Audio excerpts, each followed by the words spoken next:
It fell. Okay.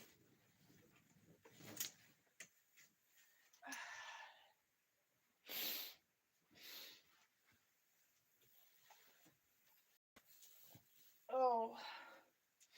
So I I was not like a scared person for one. Um I was a pretty wild person. If you crossed me, I would just like flip out.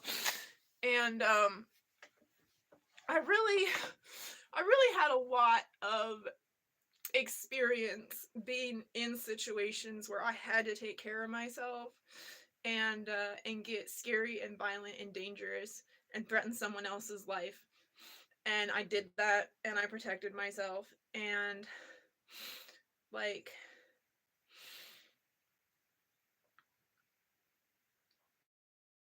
um back when I was doing that, it didn't feel like I was being possessed by another entity.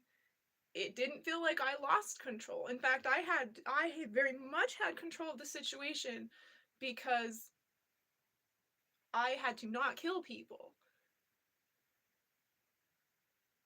Like you you you just you like I was present.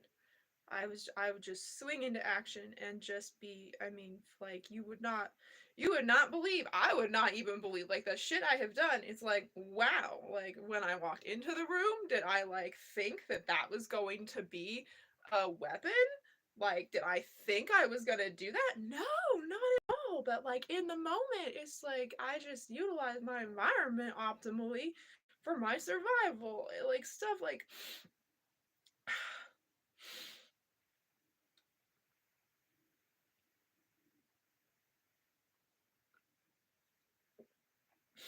and the first time that I remember, the first time that I remember, just like not swinging into action, like when like chaos broke out, was in Osawatomie State Hospital. And, you know, I'd been pumped full of Thorazine, a very powerful antipsychotic.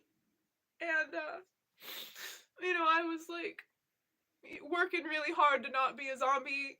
And like I really wish that that was the only time and that was the only reason, and then it didn't undo something that I had, and then it didn't damage me like for good. It's not in my system now. It hasn't been in my system for years.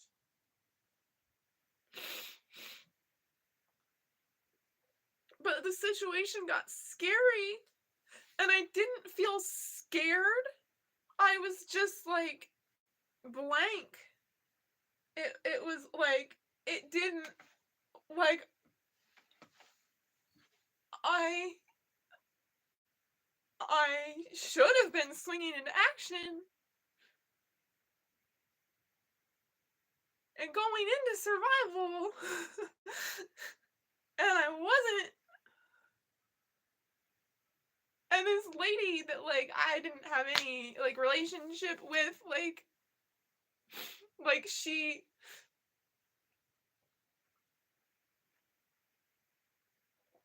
she had just been there, and I mean there were so many times in Osawatomie State Hospital that I was scary, I was fucking wild, and like uh I mean, you know, like if you just if you'd been watching for a week, me being just like this fucking like rough fucking street thug, like the like her reaction as the fight broke out and the staff left the room, they shut us in the small room where we were having a group, and then a fight broke out over, it was race plus sunglasses.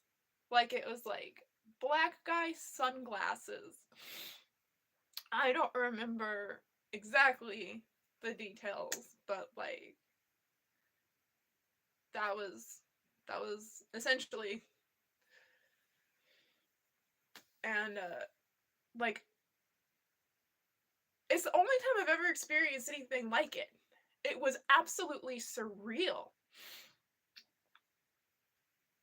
Like this room full of tables and chairs. I mean, it was like 20 chairs, like 5 long tables and stuff. Like it was just churning. Like all we could do was run around, and all of the objects were just churning. And I remember so vividly not fucking handling myself, not being who I know myself to be in that moment. That, like, this is my fucking environment. Like, what? She looked and she was like, oh my god. Like I was just standing there. I was just standing there, like, just like an idiot. Like, just like a fucking idiot. Like someone who didn't have a whole lifetime of thriving in that environment. Like, and she was just like, holy shit. I have to take your hand. And she took my hand.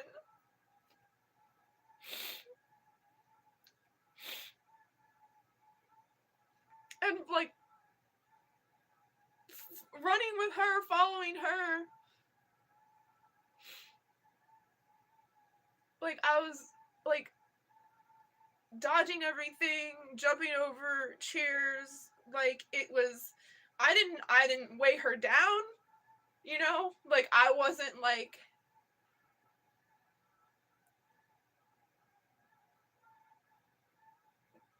but someone had to take my hand and lead me. Someone had to take my hand to get me into motion. Once I was in motion and just like blindly, I'm trying to remember, like, if I had my glasses at this point. I don't know if I did. There's so many times I was in mental institution and I don't have good vision and I didn't have my glasses. And that's a whole nother fucking world. And I don't remember if I had them for this, but it was like I was a blind person. Just this helpless creature that I like,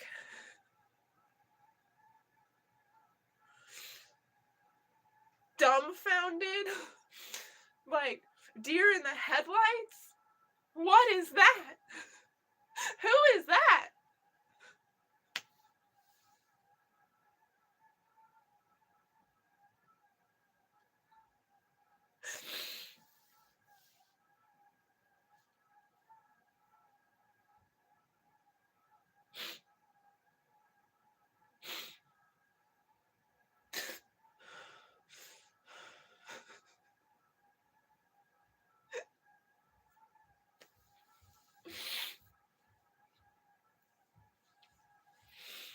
But I didn't get hurt, and it was okay.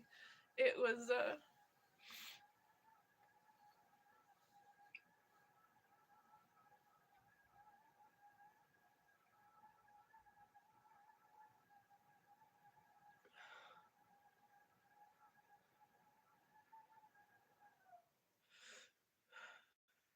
it's just something that I don't ever forget. Like like there's a a switch clicking, like you're flipping a light switch, but there's no bulb in the socket. Like this, nothing happening. And now, like so many years out from that,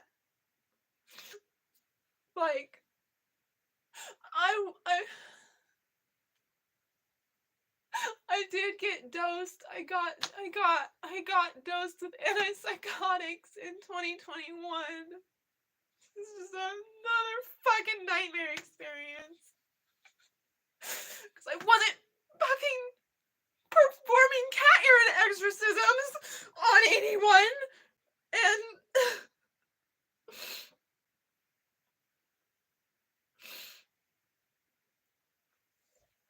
oh god, and that just makes me think of like this time that I was just like really fucking like snapped out, unhinged, and I had this neighbor at this apartment complex that I used to live in that was like high end, like it was really nice, and I had this neighbor, and I could see just walking by, like in the bedroom there were stacks of dirty dishes and like roaches, and I was just I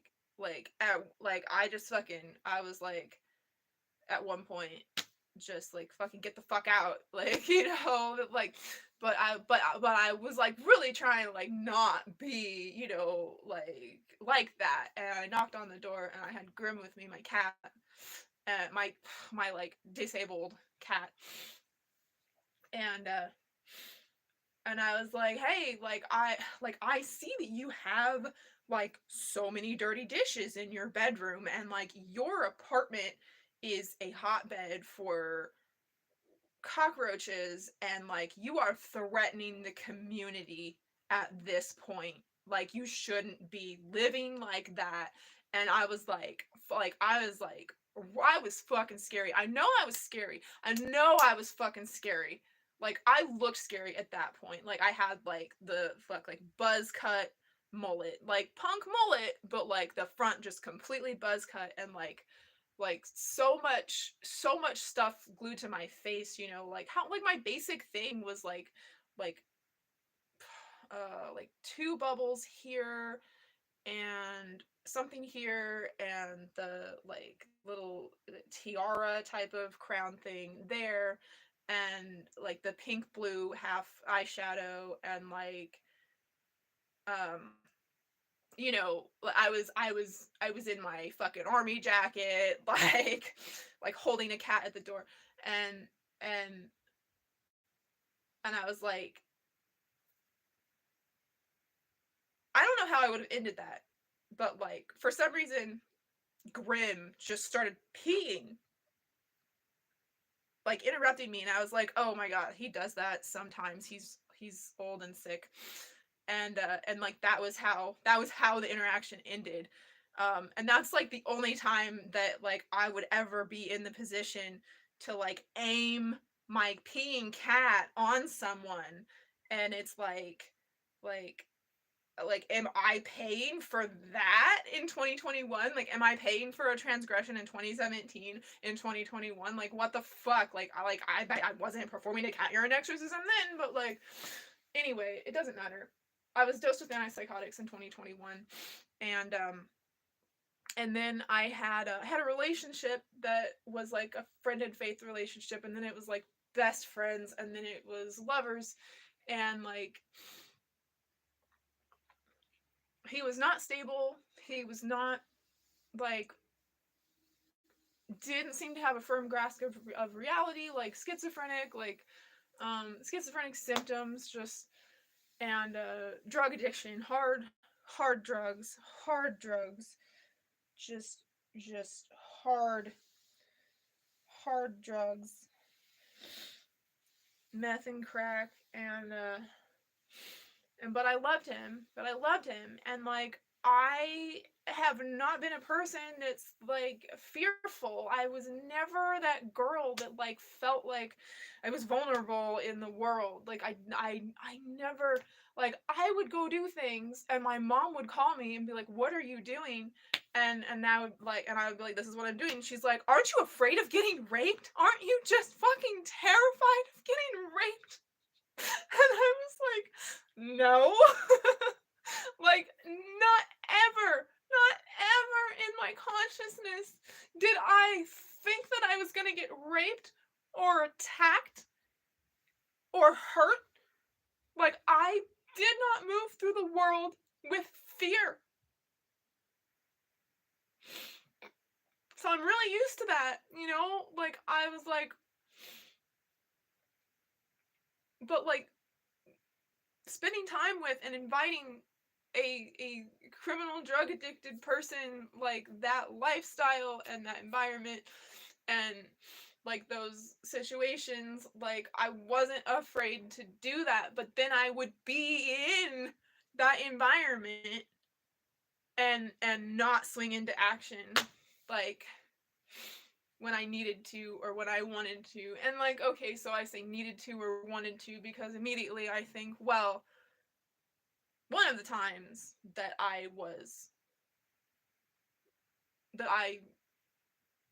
completely lost control of myself, that I had no ability to govern my actions or my words, that I was just like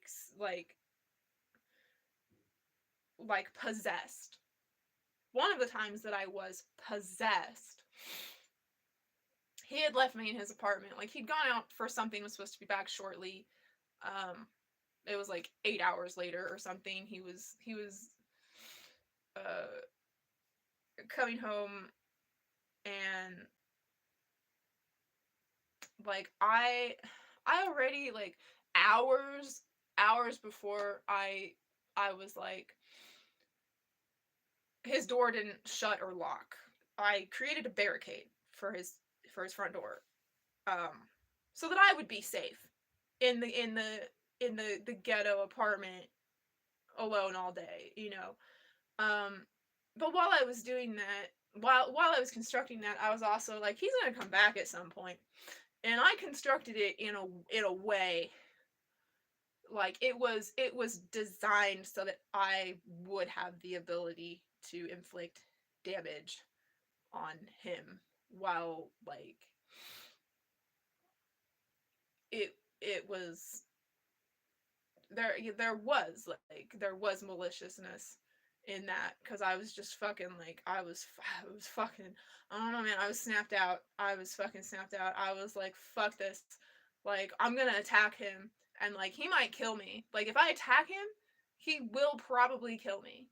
Like it doesn't take anything to provoke him for him to violently hurt me as is. If I was actually any kind of a violent like threat, or like if he at all thought that it seemed like I could handle myself or whatever, like he would just fucking put me down, like for sure, you know.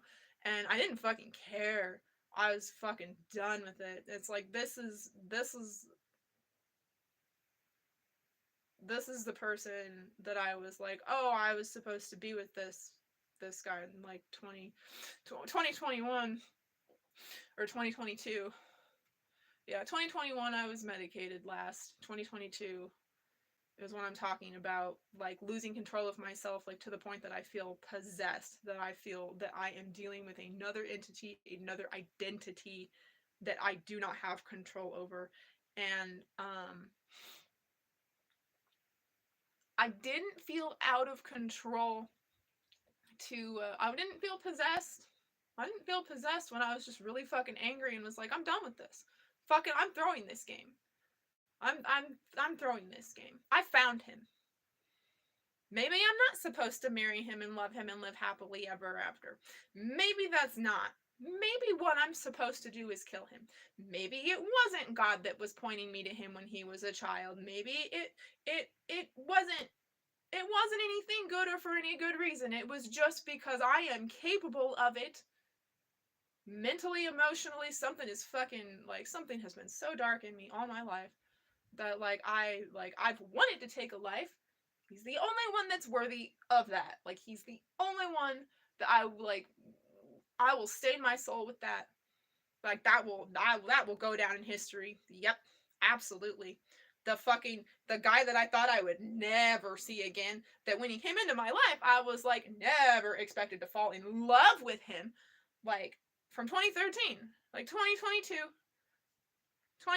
here he is. 2013, I'm just, oh, that kid from grade school. Just aha. Oh, that's who I was made for. That's that's who's perfect for me.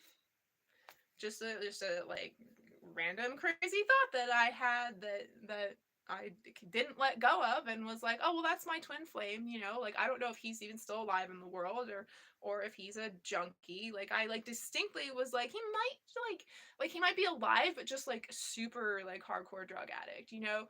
And it was just like that's just I just accepted that, and that whatever connectivity I was experiencing with other people, with other guys, was just like him peeking through. Because like really you boil it down, like it's just me and him here. Like every male female interaction like is just me and him, like disguised in different roles, whatever. We're only experiencing one another. We just don't realize it at a conscious level. That's how I was going through my life, like from 2013 until he came back into my life in 2021.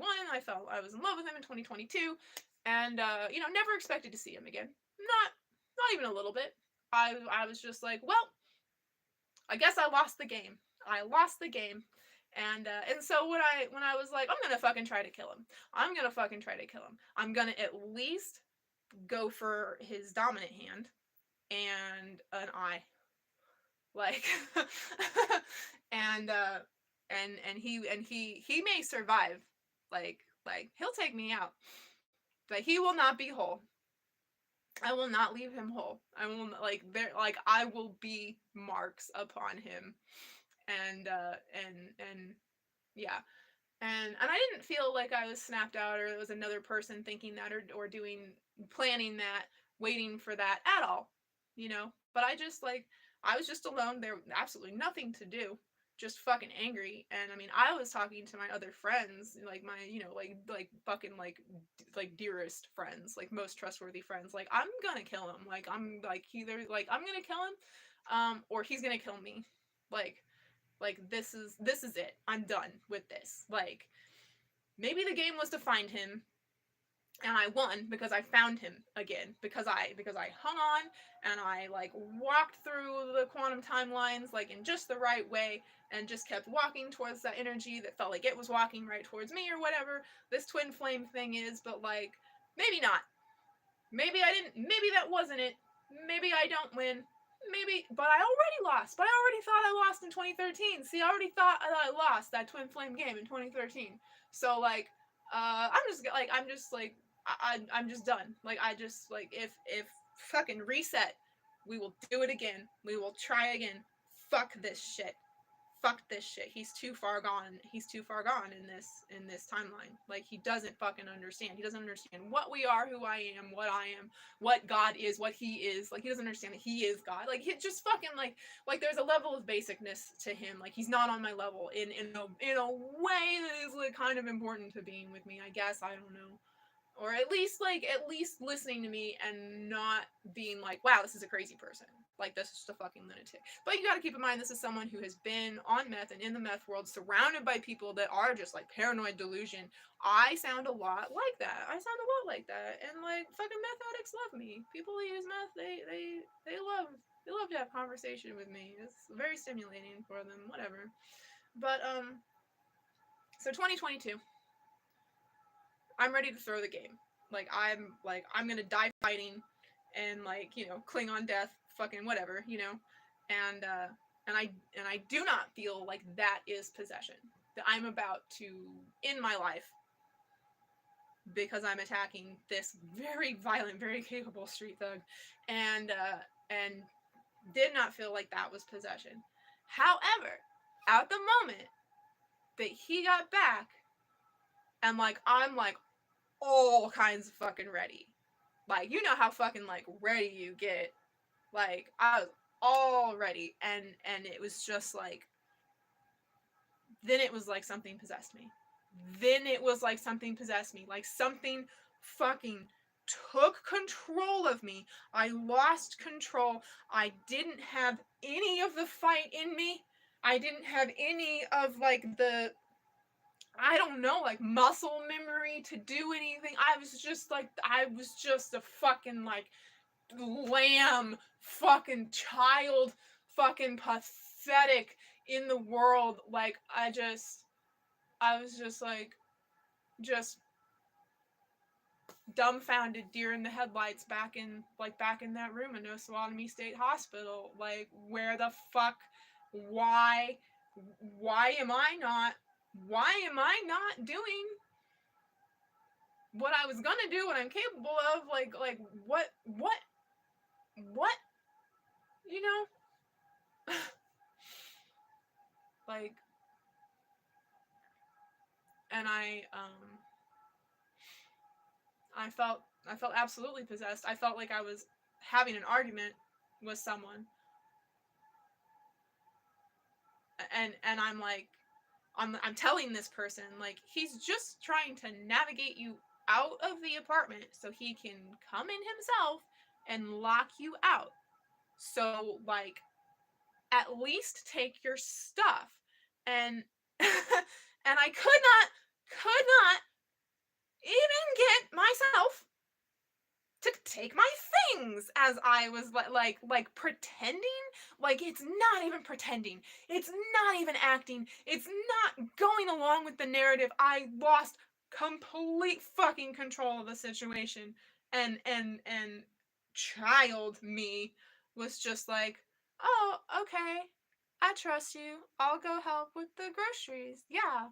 I'm in the back seat, I'm in the passenger seat, I'm not at the fucking wheel, just like, are you kidding me? Are you kidding me right now? Like, that he even thinks that I would be this stupid to go along with this, and yet, like I submit to his will. Like, I submit to his will. Like, if he needs me to be a child, then, like, that's what I am. And it's, yeah. And in that instance, it's like, okay, well, I was, kind of like I was willing to die. I was willing to die. I was going to kill or die. Those are big fucking factors, right? Like, killing the first person, taking a human life, even trying to take a human life. Never done that before, right? That's a big fucking deal.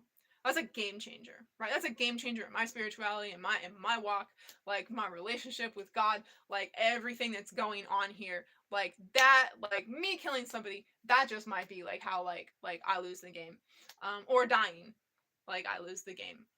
So like in that moment, it made sense to at least some degree that I was going to put myself in danger, and I was possessed in order to just meekly, weakly, be navigated away and not do the thing and whatever. Like,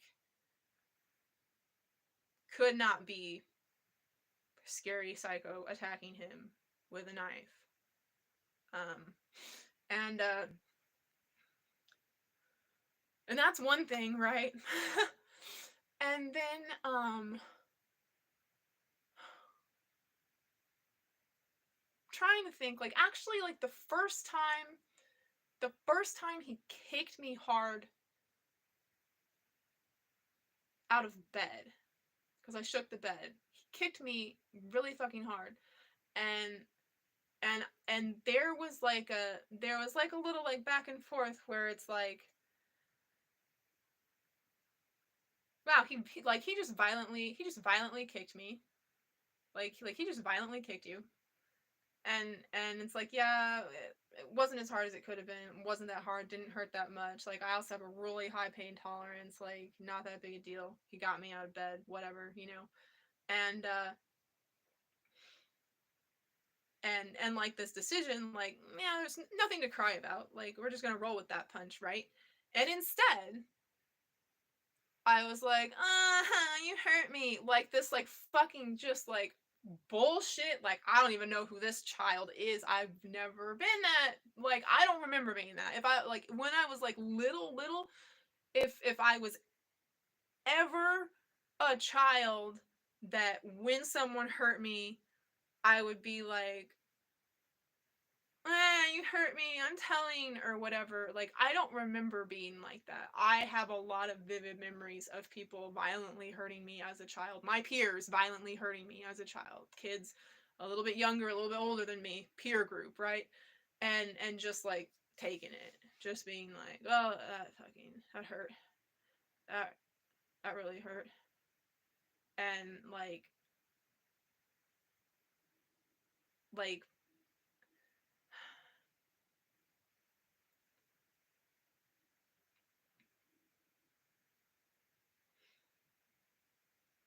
I remember getting like skinning my knee as a kid and feeling like the whole like crying thing was like performative to get attention and sympathy and not really necessary. That like that that physical pain didn't really warrant that, but it was like a chance to bond with my parent or whatever.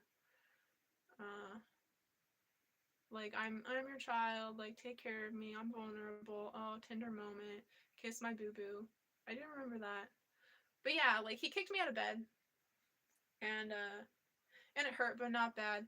But like for like half a second, I was just like, meh! Like I did that, and he got like that enraged him like so much more, and like I get that because that was like totally like false bullshit. Like I like fully consciously decided not to do that, and yet had that reaction, had that childlike reaction, lost control for like a second, but then I was like, I got with the program, and he got out of bed, and he pinned me against the wall and put a knife at my throat and threatened to kill me for a while, like, you know, that like he has this laundry list of like every fucking gang affiliation that like I have to say that I'm not affiliated with like each and every um you know potential enemy. Like he just like was so afraid that I was the enemy. And looking back at this, like the way that tracks is that like I absolutely like was the fucking destroyer of the life he had of deep drug addiction, no life success, criminal behavior, um like harming others, harming innocent people. Like I'm not the only woman that he beat. Like not the only woman that he beat violently. I think I'm just the only one that wasn't, you know, in a glass house that I couldn't throw a stone, you know? Like I don't know. Or maybe they're, better than me? I don't know. Like is it because they realize how fucking messed up and broken he is, and that like, and I know the system is broken and everything, and like I don't know. Anyway, I'm trying to, what was I talking about? What am I talking about? I am talking about losing control. I'm talking about the feeling of being possessed by something else, by someone else, and losing control. um Instead of being in survival mode, instead of being strong and capable, instead of being the warrior that I have known myself to be, I am just this fucking useless, innocent child, deer in the headlights person. Just dumbfounded deer in the headlights. Um, cannot will myself. Cannot will myself to do anything. Um, what my will is not, doesn't matter. There's something else behind the wheel. And so the times that he was just beating me, uh unprovoked. I didn't, like I did not it was not a fight that escalated or anything. Like it was just like I just like I should have I could have run away. Running away would have been so much better than this deer in the headlights bullshit, right? Like, if I'm not gonna fight him because I don't want to hurt him, I don't want to hurt anybody. I've come to Christ. Like now, when I like get into a physical altercation with someone, I'm like I don't want to hurt you, and I seriously mean that. I mean that wholeheartedly. Like, don't make me do this. do not make me do this. And always before um before I had this other level of strengthening my relationship with Christ and God, in going through the 2021 wrongful psychiatric hospitalization and antipsychotics administered, right? Like that changed the relationship. Like it very much changed the relationship. And and it's like that part of me that like yeah, fucking like don't test me, but I want you to. Don't step to me, but I want you to. Like, oh yeah, I don't want beef, but I do. Like, oh yeah, I don't want to argue, but I do. Like, that was gone. That was now gone. So like it wasn't just him that I didn't want to hurt, but I could have run. I didn't run.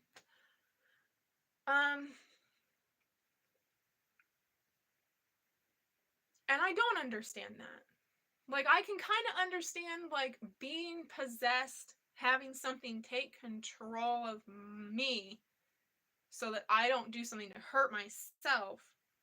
I do not understand like registering that he is coming toward me and there's exits and there's objects and I'm just letting him, just absolutely letting him beat me.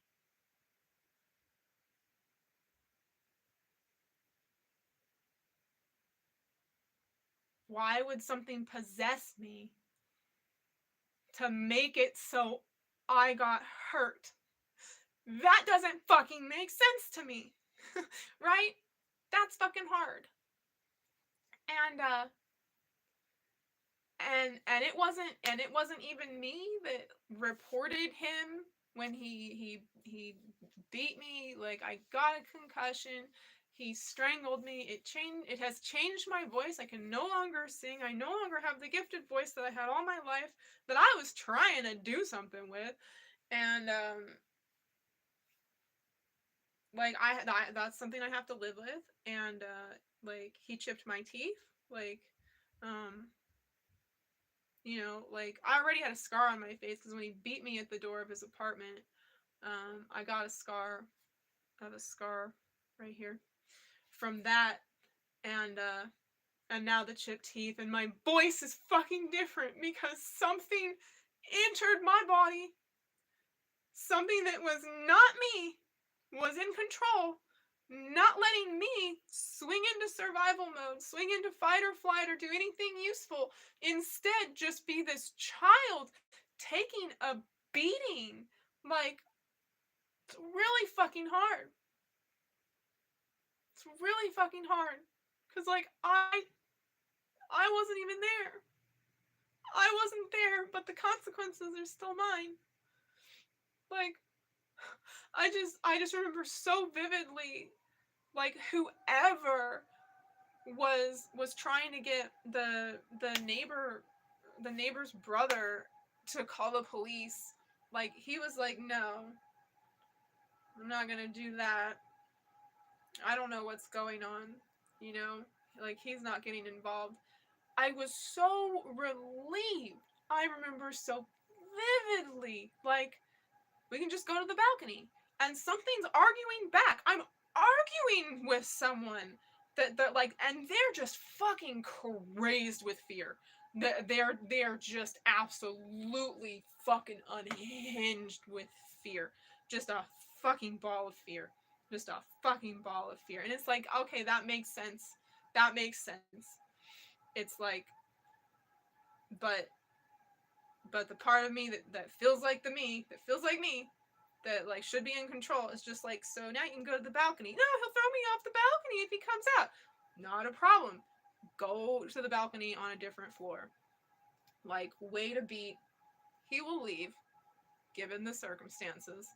And and he loves you. He snapped out. He's not gonna fucking destroy your shit. He's probably not even gonna take anything. Bless his heart, he probably won't even get everything that he came to your apartment with. And yet, this crazy, fearful person didn't listen, didn't do that. Like,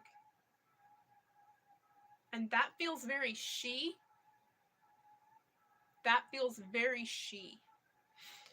I mean, when this bitch is telling me no, this bitch is not listening to me, this bitch is trying to get him in trouble, this bitch is making the situation worse, like this bitch, like I was like fucking like a blue streak at this bitch that has control of my body.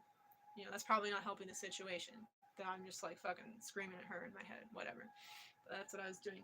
And that feels very female. That feels very feminine. And like weak, fearful, prey animal, victim, right? And I didn't identify as a female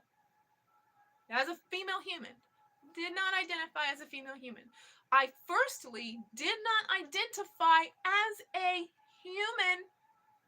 Okay? But second, not female, male. I identified as a male until I was like 23 or something. And it was healed. It was fixed, like just like that. It was emotional freedom technique did it. I didn't think it was working. It seemed silly. However, that's what did it. Never had another dream. I have never woken up another day in my life feeling like I was disfigured. I never had that disgust and horror another day in my life looking in the mirror at myself. I stopped hating myself for being female and embraced it and was thankful for it. Emotional freedom technique did that for me in my gender dysphoria.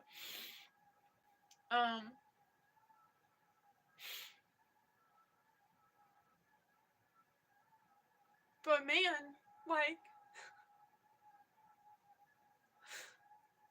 is me identifying as a male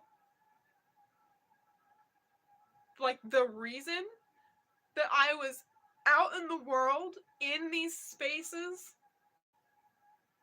able to be a warrior, able to channel some primal instinct to survive, and able to have not a thought, not a notion, not a speck of fear from the men surrounding me.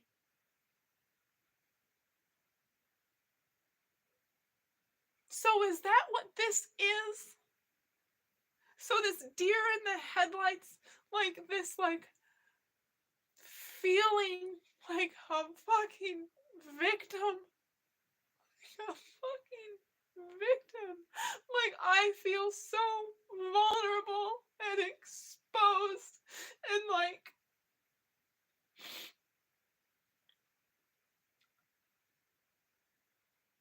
given the experience,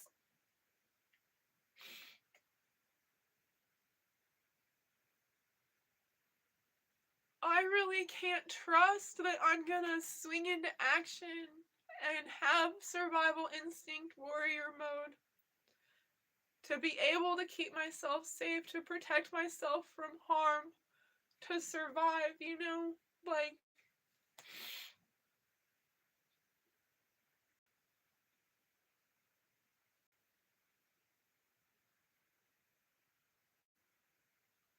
it doesn't feel like a guarantee. And then the fact that I lose complete control over my body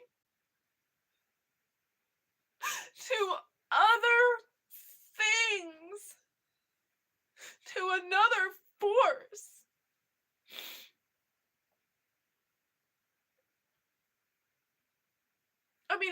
ready to throw down when they tried to take me off the street in 2021 for the cat exorcism fucking thing, you know, and then it was like a hand like just like put the brakes on, and it like I heard a voice like just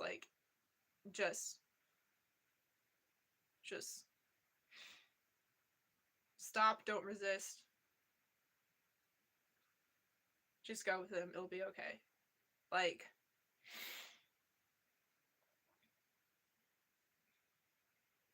but that, I mean, that was like a fucking sorcerer just being like put a spell on you, and like all of the fight and all of the resistance with the cops just like, yep, here I am, docile deer in headlights, okay, going through these motions. And like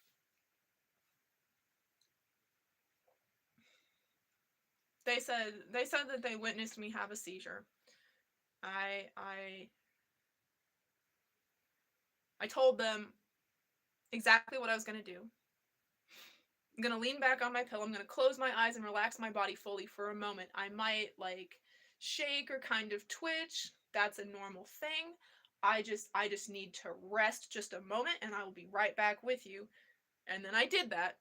And then I was talking with them again, and then like a moment later they were like, well, you just had a seizure. And they look at each other like, oh yeah, we're pulling the seizure card. Like, we just witnessed you have a seizure, and now you have no choice. You absolutely have to go with us. You can go with us peacefully. You can get in the ambulance, or we can forcibly take you to the hospital. But you are going to the hospital. And I was like, forcibly it is. And then just fucking like zap. Nope, I'm obedient. So losing control and being aware of how much control, of how close I've come in the past, um, and how hungry something in me has always been to just blood, violence, kill, like in someone's life. I want to watch that light go out. I want the blood on my hands. I want the fuck. I don't want a gun. I want it to be violent. I want to be violent. Like, there's like that. That's something that like in the past I was controlling. I like, if I can't control myself, then I also have no idea if at some point this is going to swing the other way entirely, and instead of being a deer in the headlights, helpless, I don't do the bare minimum to get myself safe. I fucking go through with it. I fucking go through with it, and I kill someone. Um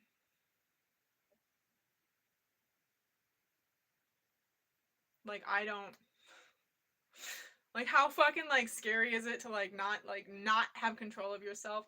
But I don't, I don't have experiences of being about to fucking do something psycho and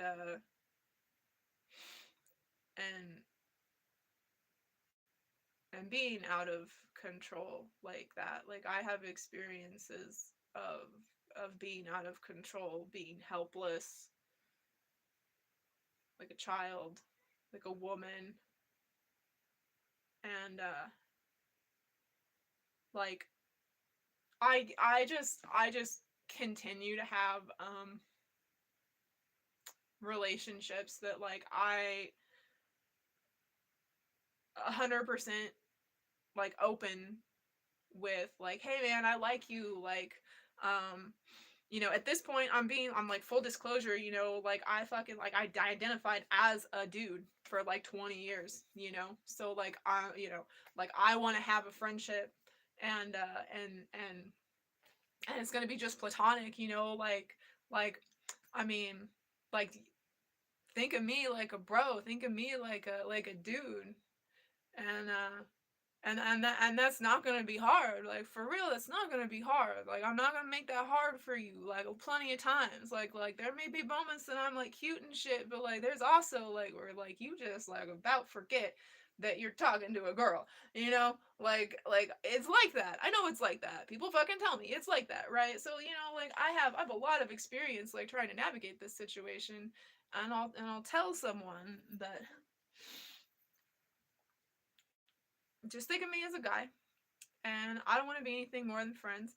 And that's not something that I do where like I'm trying to present myself as not an easy girl or whatever. Like, I've had sex with like fucking 6 people in my whole life. I'm not a fucking promiscuous. Like, I'm not interested in it. Like, I just want to be friends. I just want to kick it, and don't expect me to fall for you. Don't expect feelings to develop here. That's not what this is gonna be. Like, that's, like, nothing's gonna happen between us. Nothing's gonna happen between us. And yet, the guy stays in my life and entertains this notion of friendship, wanting more from me, having desire for me, lusting for my female form, and my mind, my brilliant, imaginative, joyful, loving self. I'm delightful, whatever. And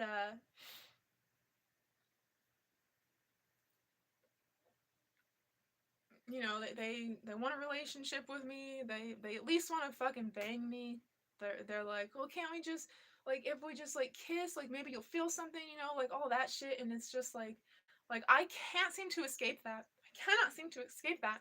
And now and it's at the point now where I'm like, I have never felt like this before. Like, I'm like, I don't want to be alone with any guy. Like, I wish to God there was someone like this was like I was like a kid and I had a chaperone for like a play date or something. Like, I wish that there was someone observing me at all times. Like, I wish that there was some accountability, some measure of my safety, because like I think at this point I would just let myself be raped.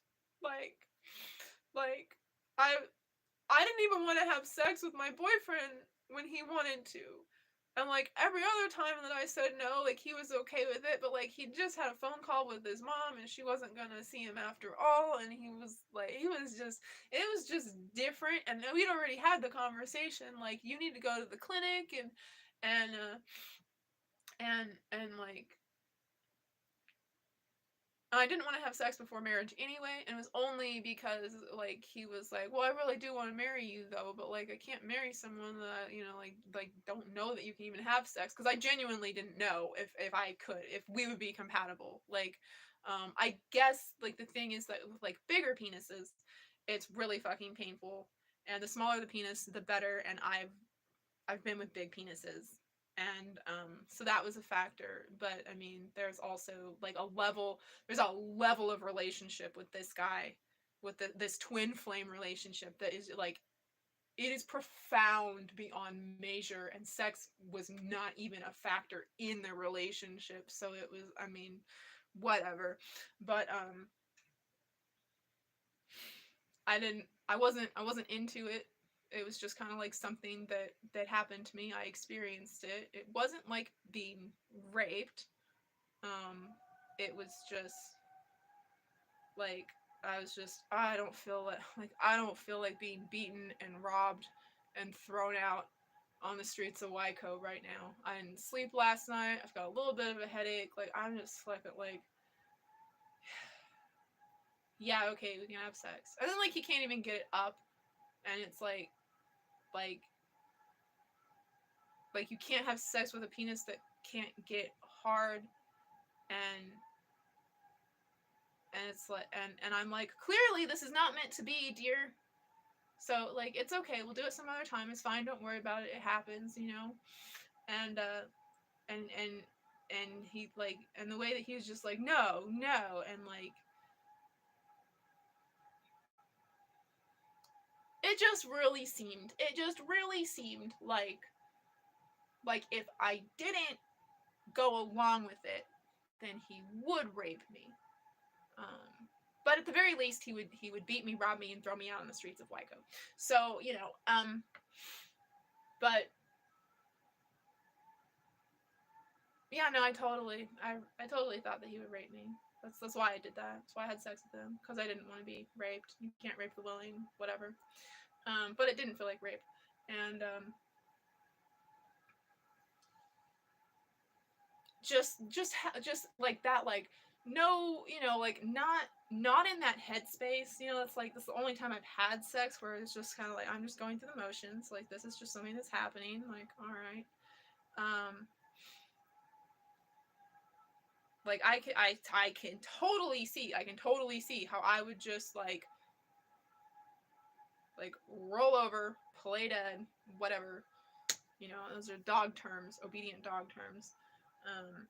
That I would just like go along with a guy advancing on me just to like, because I don't have fucking control, because I don't have control, because like something in me is choosing a non-violent situation, choosing for me to be non-violent, or I don't know, like, I don't know, I don't understand it, and I'm new to it, like, so I'm looking at this and I'm thinking that, like, women of this world, this is not new to them. This is not a horrific, like, new thing to deal with, where you are afraid of men, feel like a victim in a world of fucking predators. Like, this is new to me as I come more and more into my femininity. But like, this is not new. This is not new for women. I know that because I got the phone calls from my mom. It's like, aren't you afraid of being raped? Like, and yeah, like,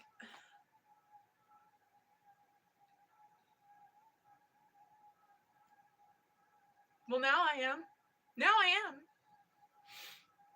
Now I'm afraid to be alone with anyone.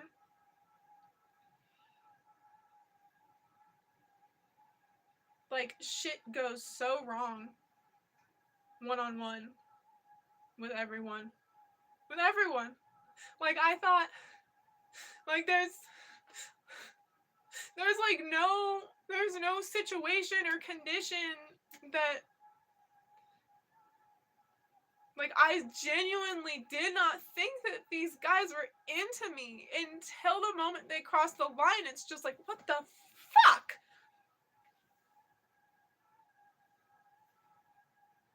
What the fuck? So, like, it doesn't seem to matter. Like, there is something in man as, like, that male consciousness as a whole that I awaken something in it that men who should not be predators become predators. And that's a really interesting thought to have, because, like, my dad preyed upon me. My dad sexually molested me. My own biological father sexually molested me. And it's like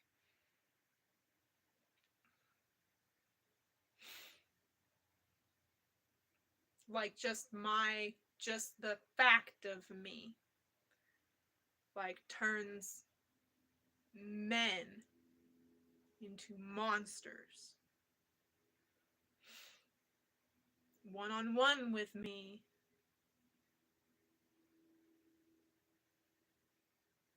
it's like I can't be one-on-one with anyone. Like, we just descend into hell. And like, I don't even have my attempted female friendships. I don't even have them going good either.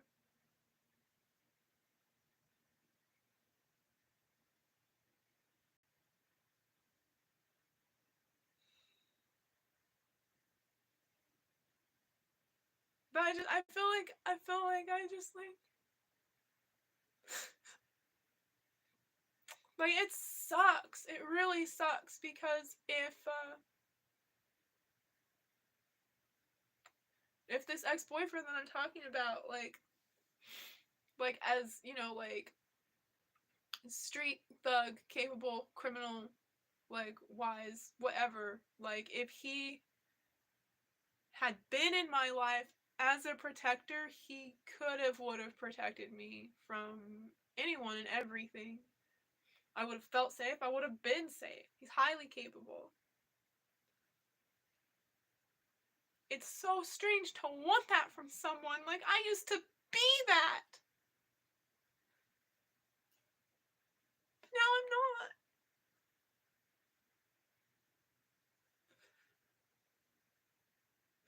Now I'm just not safe in the world. And I wish there was someone to protect me, but there isn't.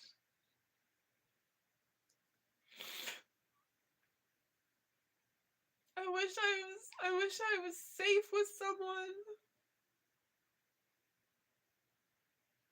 And there is someone that I feel safe with.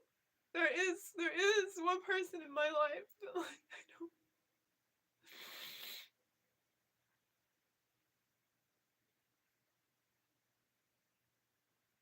Like, he and I view one another as like brother and sister. Really. Like he sincerely, like he's not ever gonna cross the line, and I'm not ever gonna cross the line. And he's wonderful, and I love him. But like him by my side, like he doesn't have the experience or the build. I mean, not the strength, not the practice. No experience fighting whatsoever. Never. Never, ever, ever. Never, ever, ever. He couldn't protect me.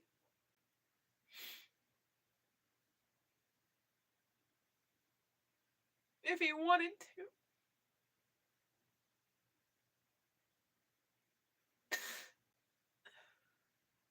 And the guy who could protect me, doesn't want to. Doesn't see me as anything worth protecting. Sees me as shit.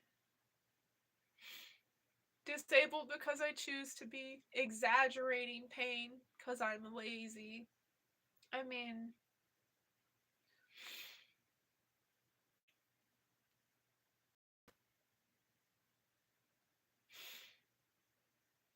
I don't.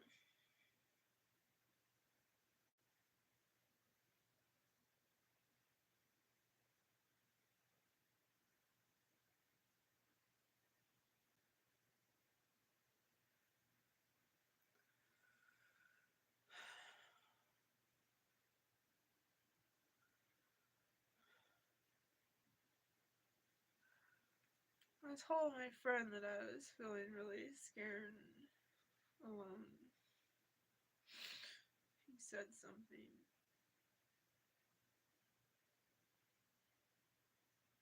Yeah, but like every woman's story can't be safe around men. Men suck. Yeah, it is.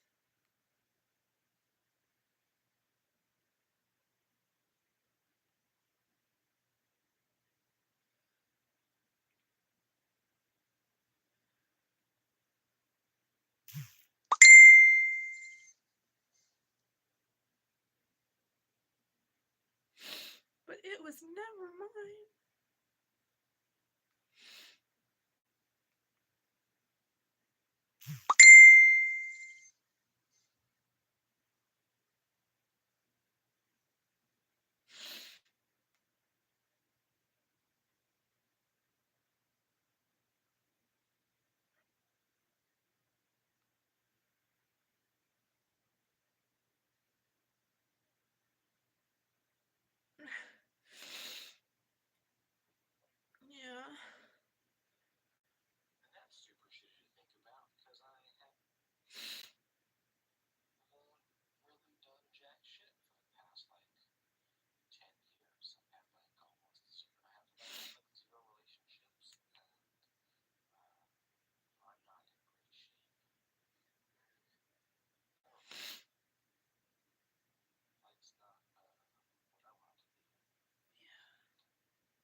Yeah, I don't even feel like I have that choice.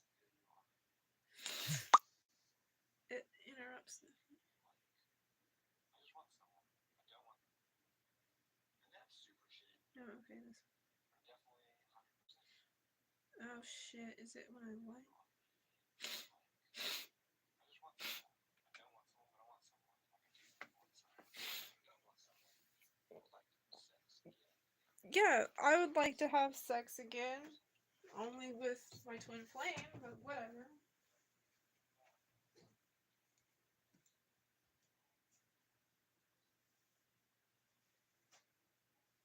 animals to have any like gross. I don't want Yeah, my like life have gross. I don't. I don't like like I do want a boyfriend, but I don't want a boyfriend. Like I want to feel safe with someone.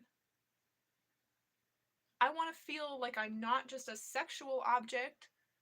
I want to feel like I'm not a target. I want to feel safe, like just going somewhere and doing something with someone. But like I don't I don't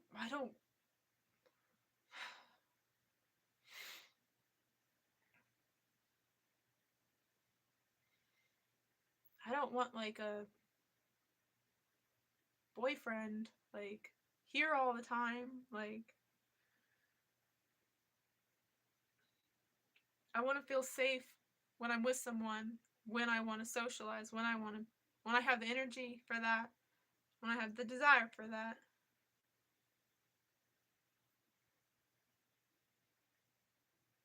And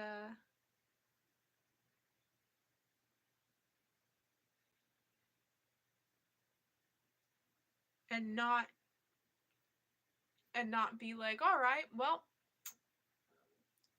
going to, you know, go. I mean, it's so much. It's so much. Like being aware of this, I'm like, okay, well, what do I wear? I can't wear anything even slightly alluring. And there's all kinds of fucking things that you can't do. I mean, really, like somebody is into everything, and like really what people want from me, like it's not what's on the outside of my body, it's just my body that's arousing them, so it doesn't matter how much like leather and like bondagey, association, or like how sweet and innocent, or like how childlike, like fucking, like dressing like an actual child, you would think would like help remove you from the plate of being food for male predators, and it doesn't. It doesn't at all. And the whole like normalization of like acting like a child in a sexual fantasy like role playing type of thing is like that is not good. That is not good. There's no safe space. There's no safe outfit. Like it's like, but just like even thinking about that, even having to think about that, like I'm like, all right, I'm going out. Don't want any unwanted attention. Like really, like I don't want to be approached. Like if I can look like slightly threatening or crazy and keep people at a distance, that would be good. Well, it really doesn't matter like how outlandish you look now. Like somebody's out there looking like rougher and uglier than I ever could hope to. And like it doesn't matter what weird dark makeup I do, like I think it helps. Like I get stared at a lot instead of like spoken to or approached, like the like I was like I look awful. I feel like I look awful. And like most importantly though, like the time that I like it was like just it was great. Nobody hit on me, nobody wanted to talk to me. They left me alone. Nobody even said shit when I got out of my wheelchair to just like walk around the little clothing space and sit back and get back in the chair and like go to another part of the department store and like walk around that little space around my chair. Like nobody fucking said shit. It was great. It was so fucking great. And like I was like, man, I think I look like a fucking transsexual. I think I look like a really convincing passing dude trying to be a female with the level of skill of my makeup. I just slapped shit on my face and was like, I was I was trying. I was trying. I was trying to be unappealing. I was trying to be off-putting, trying to be something that you don't want to look at, and I felt like I like really fucking achieved that. And that was fine for going to Walmart, right? That was fine for going to Walmart in Kansas, right? Um, however, I get approached by men and women who are into transsexuals, into men who are presenting as women, dressing as women, and it's like, are you fucking kidding me? Like, I'm androgynous, and if I lean into the androgyny and, like, even try to present as a tranny, I'm still a fucking sexual object and a victim on the platter. Like, wow. I mean, it's just, it sucks. It just really sucks. Anyway, you'll probably feel better soon. What are you like, period or something? Is that what this is? Is this period emotional nonsense? That's probably not super funny. It's not supposed to be funny, but you get like more emotion.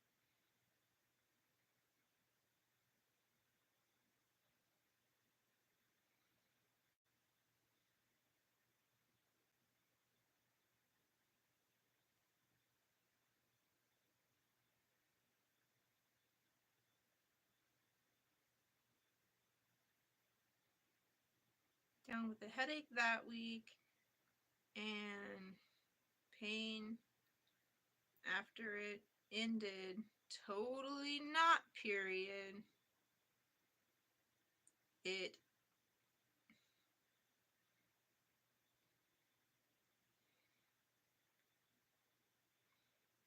it's Sean's birthday.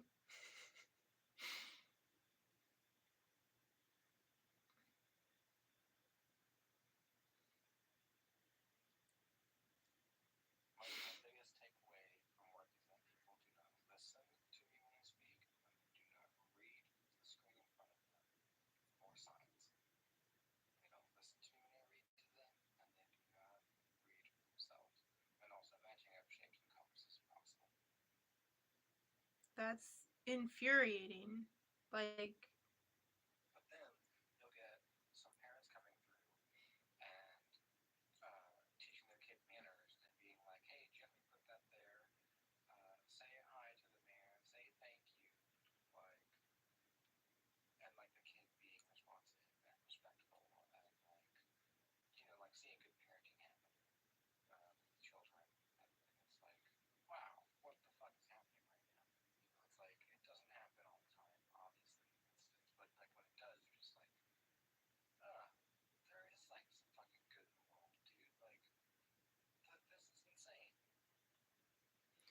oh my gosh, yes, I know. I remember that feeling. Like a good parent with like well-mannered kids, like aware, decent people raising aware, decent children. It's like a beacon of hope in just a desolate wasteland. Like in my experiences of retail, you know. Um, yeah, just it it's amazing how few and far between that is when you interact with the public. Just like a thousand people, you see 1,000 people in the world, and like 1,000 people every day, and maybe once a month there would be a good parent and a well-behaved child on the landscape. It's like, how is that?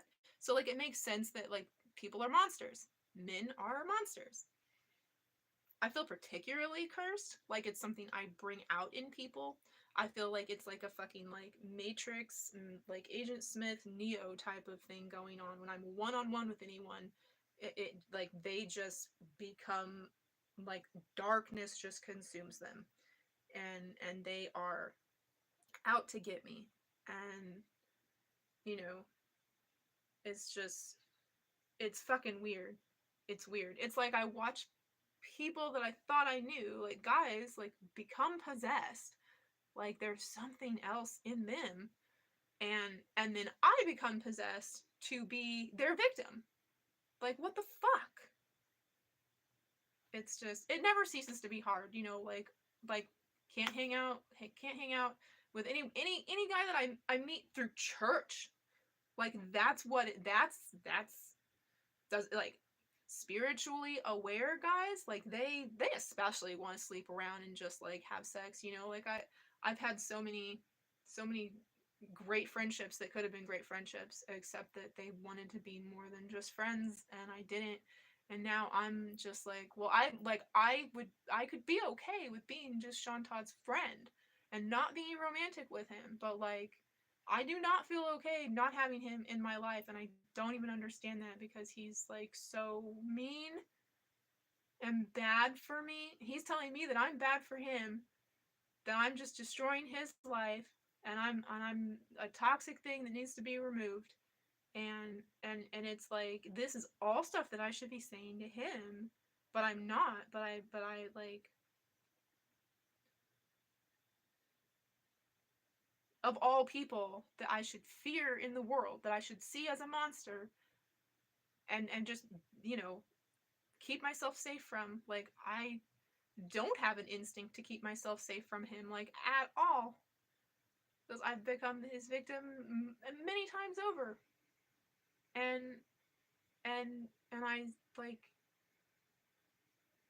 he's not, there's not just a monster in there. There's a sweet boy, there's a good man, there's a devout Christian. Like it's these things rotate like behind the eyes, but just like with me, nothing fucking sticks. Nothing fucking sticks.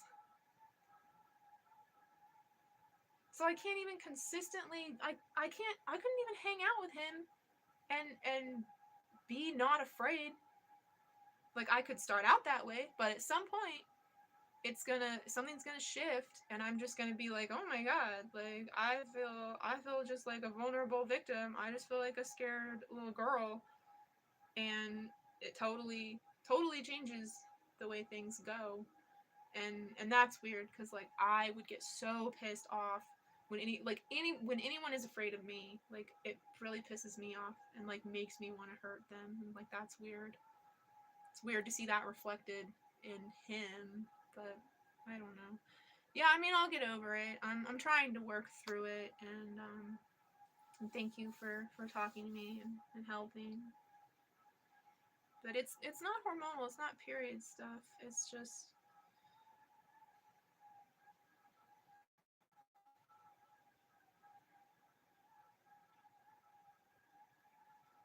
if the voice thing will work.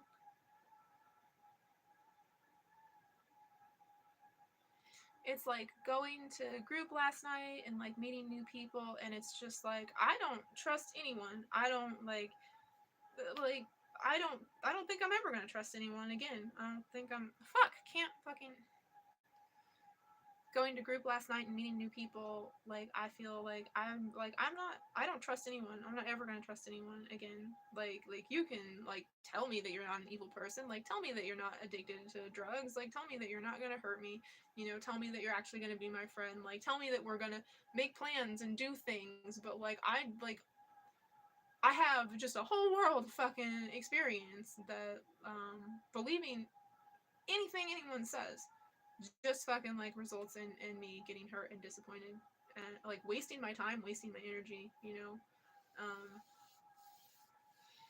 And then, you know, talking to the guy that I met through Sean Dustin, like I really like talking to him and I like want to be friends, but like going to hang out with him like at night after dark, like trying to find some place to meet that's gonna be open, and then like what happens if we go back to his place, like what happens if at any point like I go back to his place, like I'm looking at that situation, it's just like, well, I'm probably not going to swing into action and defend myself.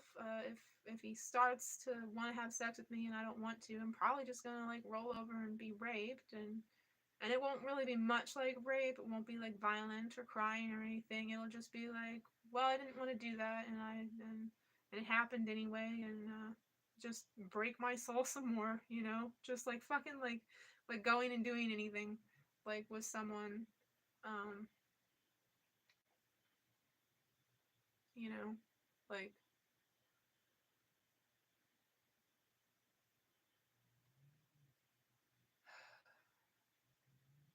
like you are such a treasure and like such a rare guy in the world that like you're not ever gonna cross the line. Like you don't have that predatory instinct. Like you just aren't like that. Like women don't realize what they're passing up in getting to know you, because like feeling safe with a man is incredible, and and it like people can be wiry and thin and still be like fucking like scary, you know, capable of hurting a woman, you know, like i don't I don't know that I could take you, like we've never even like wrestled on the floor or anything, like try to pin one another, like I don't know, but like I imagine that at this point I'm so weak, like I could like you could totally like harm me if you desired to. So like I don't think that it's necessarily your frame. I think it's like just your whole energy, your whole demeanor. Like you are.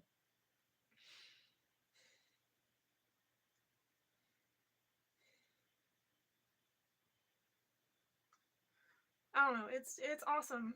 It's awesome to have someone that I feel safe with and that I love and I want to be friends with and I want to hang out with, and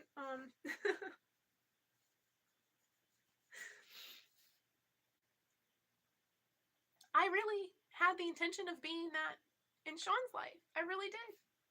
I really did. It's like so much of the time that like he and I were spending together in real life, like I was with Sean Owen just like as a friend.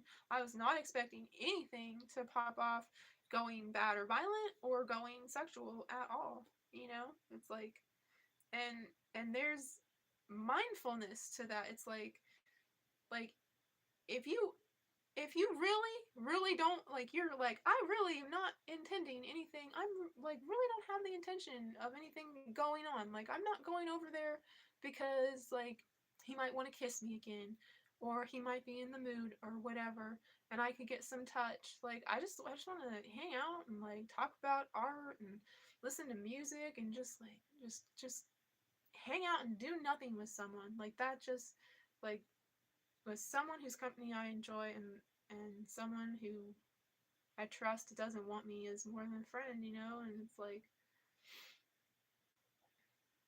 I don't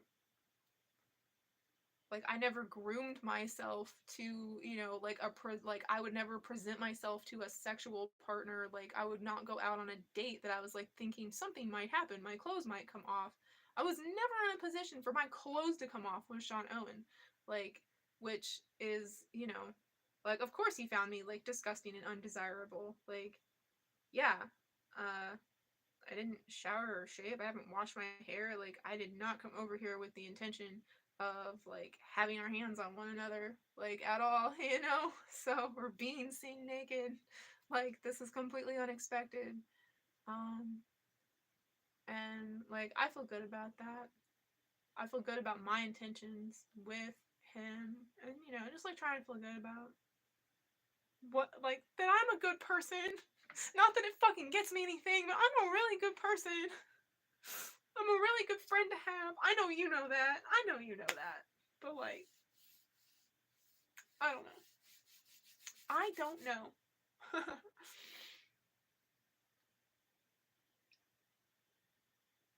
I think it's just hard, like with these potential friendships on the board, and like, you know, looking back, like Keith being into me, like I didn't think that Keith was into me, and then he like admitted that he was. I'd already been over to his house, like late at night, after hours, hanging out on his bed, you know, like not cuddling, just like laying there talking, you know, like not feeling like I was at all a romantic interest, a sexual prospect, because the age difference, you know, like, and I didn't, and now it's like, oh, I didn't realize that I was in a potentially dangerous situation with a, you know, strong, like he's very like muscular, like strong, you know, works out, healthy young man. Um, like I was in a potentially dangerous situation and didn't even realize it. Just like, huh. It's like same thing with Sam. Like, you know, like I don't know. I don't know. I don't know. There's nowhere to go with this. It just is fucking like hopeless, and you just have to keep going with life, even though it totally fucking sucks. And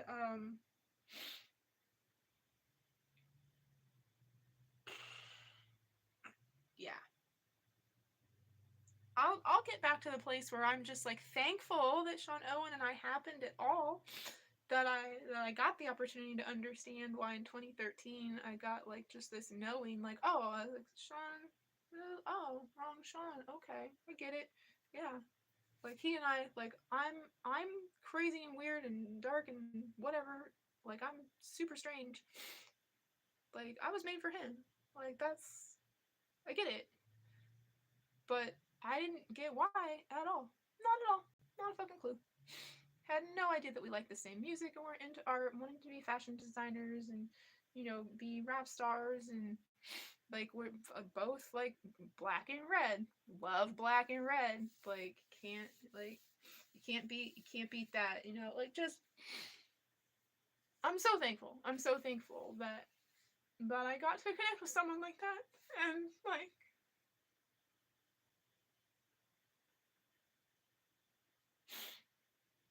I just know that that bar is like so high that no one's gonna reach it. Like no one's gonna compare.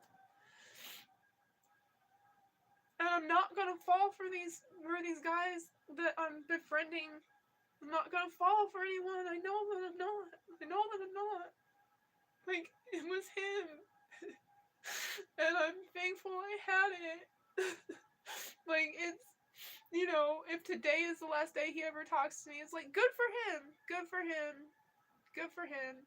Um all of this bullshit with me was happening before he called me on his birthday and was like, I'm cutting out everything. Like, this is the first day of the rest of my life. I'm on my rise now, and that means I gotta get rid of you because you're just dragging me down, you know? And it's like, well, like, his resentment and his inability to forgive me is what's dragging him down.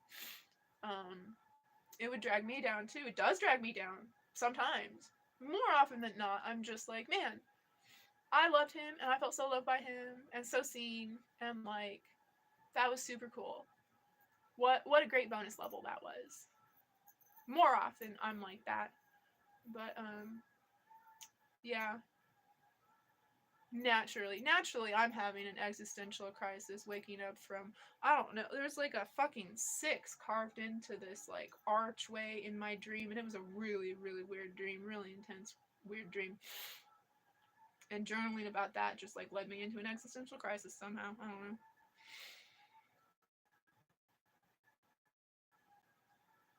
But then you'll get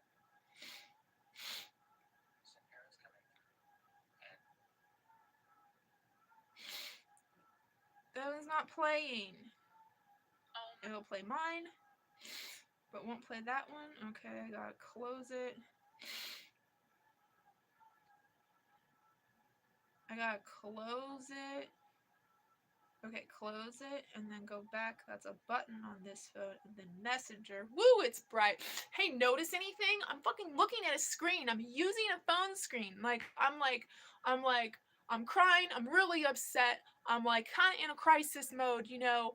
Like I'm in a mode. I seem to have been in a mode that I was capable of looking at a phone screen without having pre-seizure symptoms, without it making me immediately sick. And like the room has gotten dark and I need to turn the light on so I'm not like looking at a screen in the dark, because that's not good for anybody, probably, right? Maybe it works the opposite for me. I don't know. But like I'm now I need to get like I need to get this filter on. That's good. I've got a blue light filter that I have for my phones.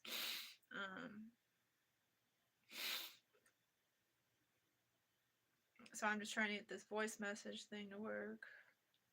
Church like the most sexually repressed place to meet someone? Maybe it is.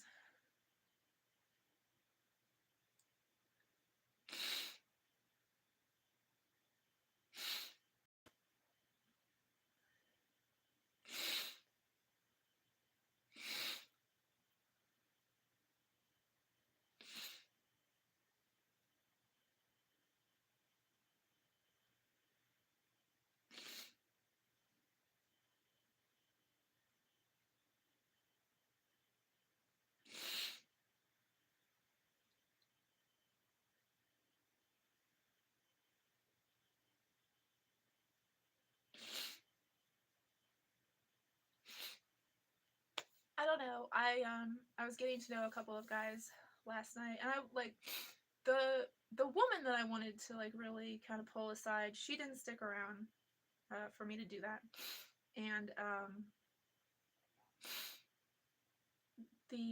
there were the ratio of men to women. I mean, it was like 3 times as many men as women. There's 2 ladies that I had the option of talking to, you know, and one of them, she's busy doing stuff, and she offered to give me a ride home when I just talked with her a little bit. And you know, like I have to be, you know, like, so I'm an ambulatory wheelchair user and I have disability, and here's the diagnosis that I have, and like here's the deal, and so you know you're not witnessing a miracle and all that, you know, like I've got to fucking like be in presentation mode to a degree and commanding attention and everything. So like this is fucking inescapable, right? But whatever. But like the few guys that I started talking with, like they seemed really cool. I liked them. And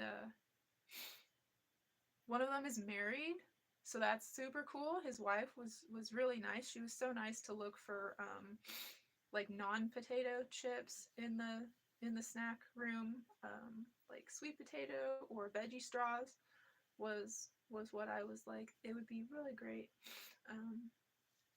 if there was a healthier option, but if not, that's okay. And like I don't mean to be ungrateful. She was so happy to look, like genuinely look hard. It's like that's so cool, that's so sweet. And like there's a lot of promise in getting to know a couple to an extent. However, as you will recall, Rich was a Christian man, married his Christian wife, and I'm the second person he had sex with in his whole damn life, you know? So like hanging out with a married couple, like there's no that does not communicate to me that like there's not going to be any problems, that he's not going to have an interest in me. Like Rich would have left his wife for me. Like I like that's, you know, and Jordan too, really. Like I just didn't fucking ask them cuz like I mean, I was a loner. I did not want like a boyfriend. Like I didn't want that kind of relationship. I didn't want someone in my life to that degree. Um I didn't feel right about being the mistress and messing around with married men, but they were not happily married men, so that, you know, that felt that felt better. Having just the fun little affair thing. But the the guy, oh man, it was so crazy actually. Like I put together a great outfit because you and I were going to go to Target and look at Halloween stuff, and I was dressed for that. And I wore the dollar sign necklace with katanas that I like, you know, I drew that. That's a drawing that I did back in like 2001, and I just like was like, I'm gonna really try to make that a piece of jewelry now. Like that's been on the to-do list long enough. And when I found the katana keychains that I could take off the keychains, I had to find a dollar sign pendant that I could put them on. So I was looking for very exact dimensions, and of like thousands of, you know, internet searches, this one is what I had to buy in order to have like create my thing, the red wire wrapped katana $. And this guy is like I have that $. Necklace at home. Like that's exactly it. And I'm like, that's crazy, because this is not like something I went and got at a local store. I scoured the internet for this. It's from like some weird store in China. Like, dude, that's crazy. And and he seemed really nice, and I, communicated to him that I'm broken and that's not disparaging. Like, you'll come to understand that the more we get to know one another, but I'm also like really weird and kind of like a homeschool kid or whatever. And like, I don't know, like, I just like, he's cute. He's cute, and I don't want anything to come of that. So I'm just like trying to shut that down. And I have to be out in the world, like always trying to shut things down, trying to be like off-putting, crazy, stupid, broken, like disabled, whatever. Like more of a dude's dude than like a lady. Like any of that bullshit. All of that fucking sucks. It sucks.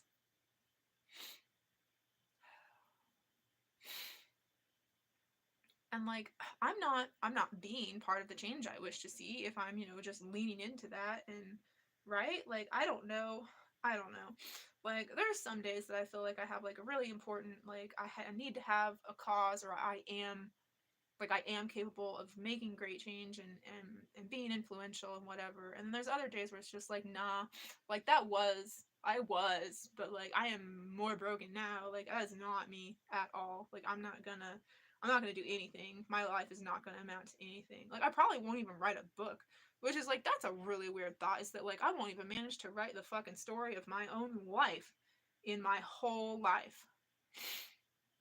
So yeah, that's kind of like nice. It's a freeing thought. Like, I don't have to do anything.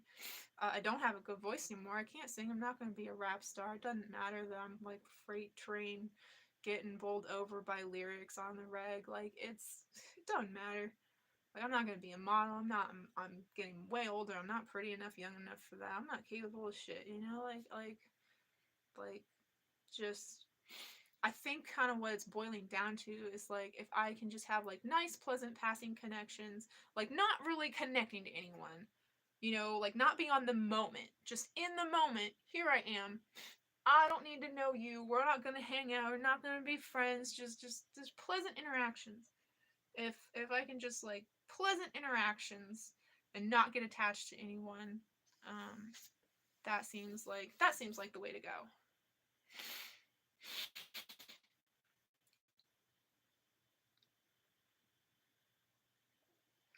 Ugh. I got interrupted by a phone call from my ex-boyfriend. It's his birthday, and he's, turning over that new leaf, and I'm the problem.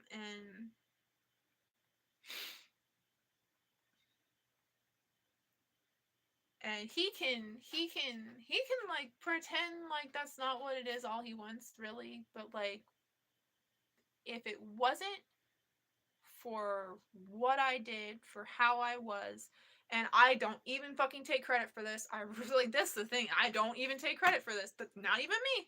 I did not even make those decisions. Did not even make those decisions to screw him over. I wasn't even in control. Like, there was a point I was like texting his mom, or like talking to his phone on the mom. I wasn't even in control. I was not even in control. I was like, you shouldn't be doing this. You shouldn't be saying this. Like I was not in fucking control. I didn't do it. I didn't do it. Some other force is the reason. However, my avatar being in his life, like touching his heart, connecting with him, us having a relationship that we did, and like, that is what has positioned him to be able to turn that leaf over and start his rise. Like, it took it, like, he wasn't getting better, not getting caught doing criminal things. Like, he was staying out of jail all the time after prison. He was staying out of jail, like, not getting in trouble, staying on the radar, but just completely destroying himself. And, like, I understand better than anyone how you could look at someone in your life and be like, you are a negative influence, you are, like, you're a contaminant, like this would not be happening. Like, I said that to my own little brother. I was like, it's because I allowed you to enter my reality that my boyfriend was just in a car crash that obliterated the hearse, the first time in 6 years that he and I have ever spent a night apart. Like, that is what I get for letting you in my life. You are a negative thing. And it's like, um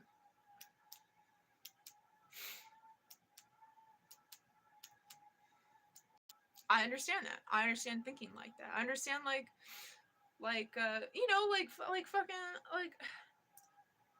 like Sean was like, well, because you told me about, like, the fact that you're talking on the phone with the owner of Why Are You Shoes means that it's not going to happen for you. That this is not your dream come true. You know that, right? Like, you told me, and telling me is the thing that you shouldn't have done, because that's why it's not going to happen for you. It's gonna go wrong because you told me.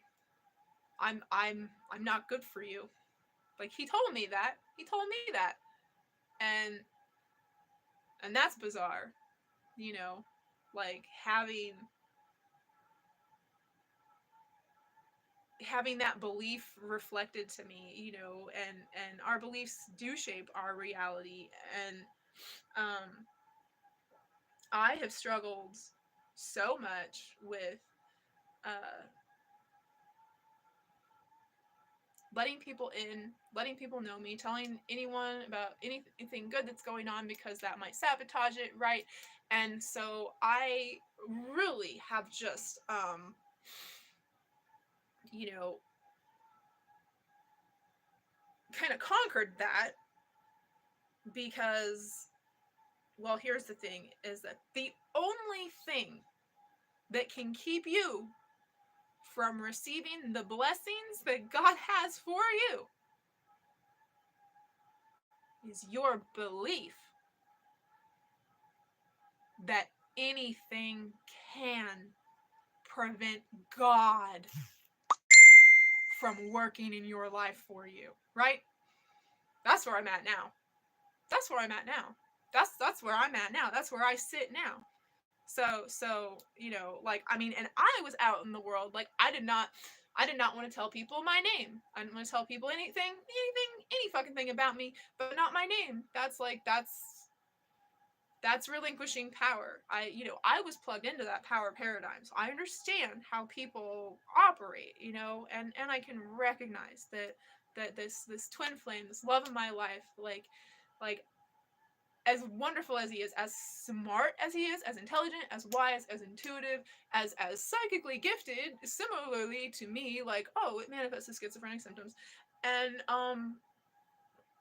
just leaps and bounds above the average person, and all the NPC types of unaware. Um, he's awesome. He's awesome. He is awesome. He is not, however, yet, as we have been in contact, at the level that I am at. And kind of, like, unfortunately, I've been leveling up considerably from our relationship, just from my life, how my life is unfolding. Like, he came into my life and it's like my life fucking fell apart, you know? Like, So I understand that he's looking at the calendar of his life, and like you came into my life and things started going really bad, and it's like, yeah, right back at you, bro. Like like like here you are in my world, in my reality, and I'm fucking getting taken off the street for cat urine exorcisms, and I'm fucking shot up with antipsychotics and have to fucking deal with that again. Like I am being like persecuted, like I'm being falsely accused by apartment management of having a roach infested home, and being incapable of cleaning. Like I was ready on inspection day, and they didn't bother to come back, instead just made up some bullshit that they tried to come back, and I chased them away. And it's like, well, like, joke's on you, because I have my fucking live stream. Like I've got fucking 8 hours of that entire day, your entire workday, from sun up to sun down. I had my camera pointed at the fucking door on that inspection day. You know what happened on inspection day? Somebody finally fucking came from maintenance to clean out my air condition filter, which it was like painted shut, so I, couldn't get into it myself and everything. And it just had like black like ooze coming out of it, and he was like, I've never seen one this bad. He works in this building. He's a maintenance dude. He's like a 50 fucking year old maintenance dude that like does this all his life. He's like, I've never even seen one this bad. Like, it was so bad. Like my ventilation was just blowing black particles like into my home all the time. Like my life took the sharpest turn into hell when he came back into my life. It's not even funny, you know? And like I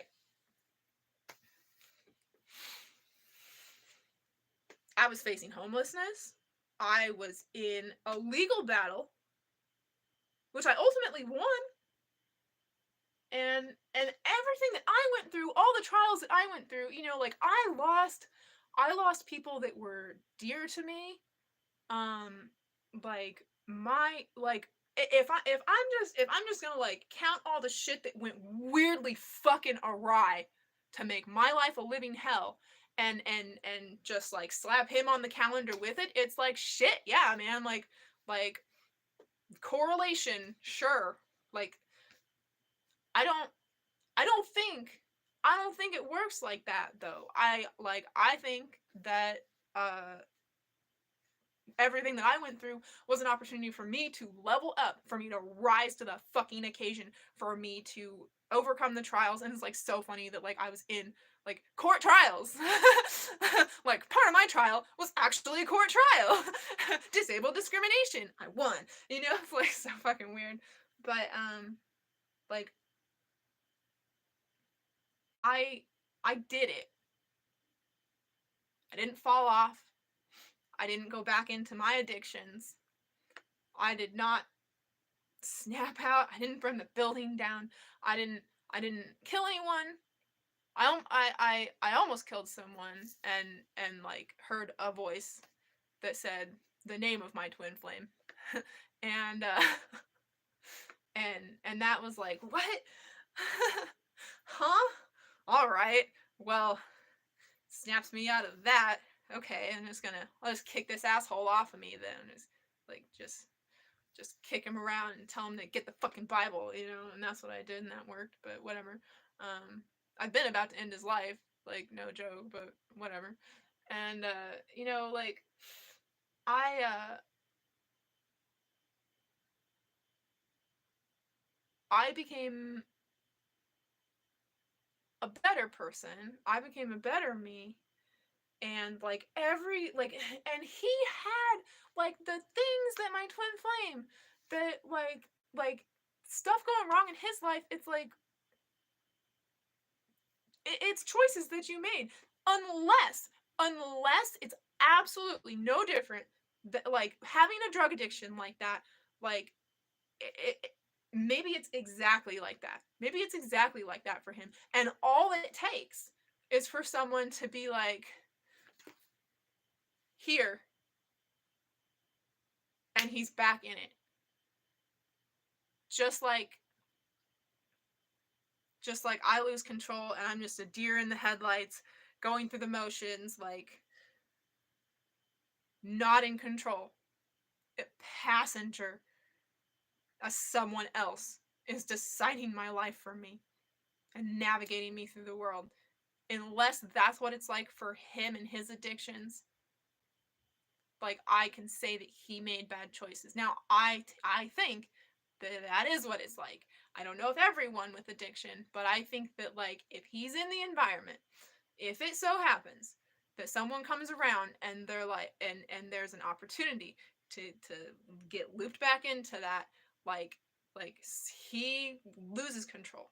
I do think that. I do think that. I'm not trying to make excuses for him, but I do think that that is what he experiences. And so, like, it's not that he made bad decisions, but, like, you know, he was helpless to stop himself from doing drugs. He was helpless to stop himself from doing violence. I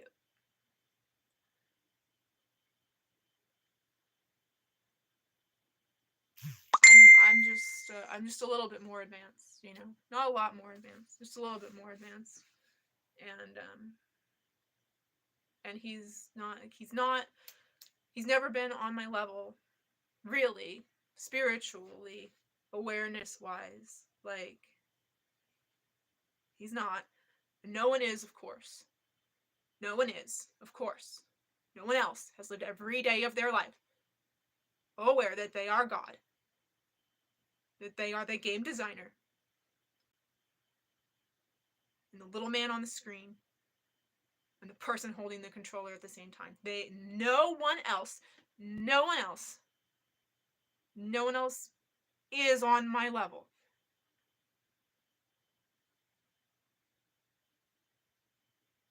He was the closest. He was the closest. He was the closest. He had the most potential. The most potential. And yeah. But I kept leveling up. I kept overcoming. I kept being bigger and better. I kept the faith. I kept grace. I kept praying. I kept surrendering. I kept trusting. I I I I kept moving myself out of fear and into the present love, and allowing myself to not be God. I was doing that. I was doing a really good job of that, and I got better at that. And like,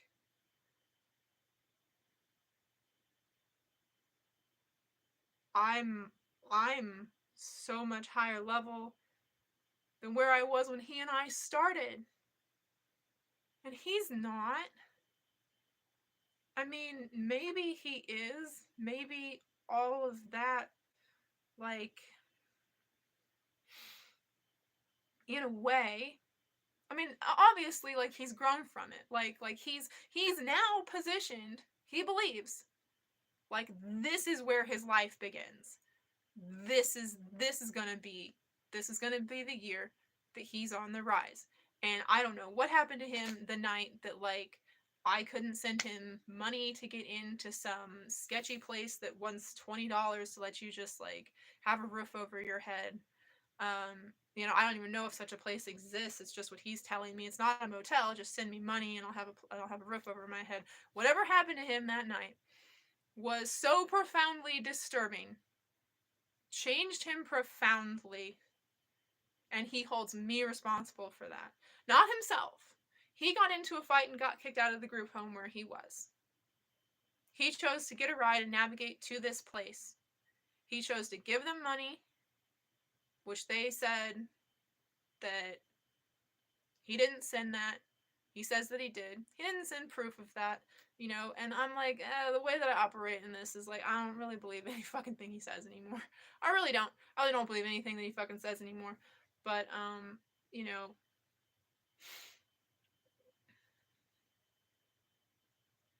I kind of look at it like, he needed money, I couldn't send him money, so he doesn't want a relationship. And it's like, well, if you need money on the table to have a relationship with me, but like I also get like you're homeless, you're like I need help, can I come in from the rain? And people that claim to be your friends are like no, and it's like that's hard. I've been there. I've been there. I've been there. So many times. So many times. I get it. I get it. You know? I 100% know what it's like to be freezing in the fucking rain overnight and no one that you know that could kind of help you, that might care about you, like you are just shit out of fucking luck, you know? So like I don't know. Something must have come along. He went and got into trouble. He went and got into trouble, and he said, like, I'm gonna fall off. I'm gonna get money in an illegal way. I'm like he said that to me. He was telling me that he decided that he's he's off. Like things aren't going his way. So he's not going to be a follower of Christ anymore. You know, like that's kind of how that played out, and it's like, well, you know, I had nothing to do with you getting in a fight at the group home and being out in the rain. And you know, like whatever. It doesn't matter. It really doesn't matter because like all I'm saying is that like he's not on my level, and like recognizing that he's not on my level, he's probably not going to get on my level and be on my level like at any point in this lifetime, especially since the situation is like I keep like getting better and he not so much. I guess that's hard because it's so fucking lonely because no one's on my level, because no one's even close to my level, because he was the closest to my level, and like I had someone, I had that connection, and now I don't have that connection, and it sucks. And I'm like, you know, I just have to let go of ever having that connection again, which I had already done when he came into my life. So you know, who knows what that's gonna bring about? Who knows how that's gonna play out? Um, and like yeah, I'm way better off without like his daily negativity. Like it that like he won't let me be like love and light. He won't let me be like cute and sweet. He won't let me be like friend and faith. Like he just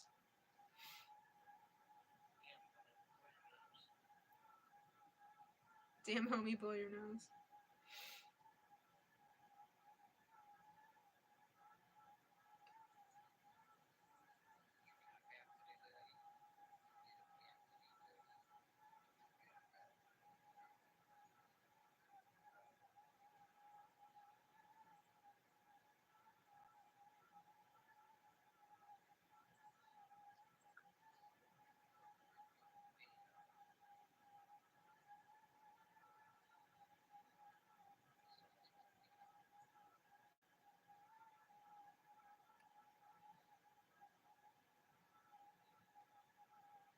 I wish I was a cat getting loved like that. Which is totally the way to say that. Not, oh, I wish I was him right now, as you are loving on your cat, you know? Like, I mean, it's my son, but our son, whatever. But that's the way to word that. Like, I wish I was a cat getting loved like that.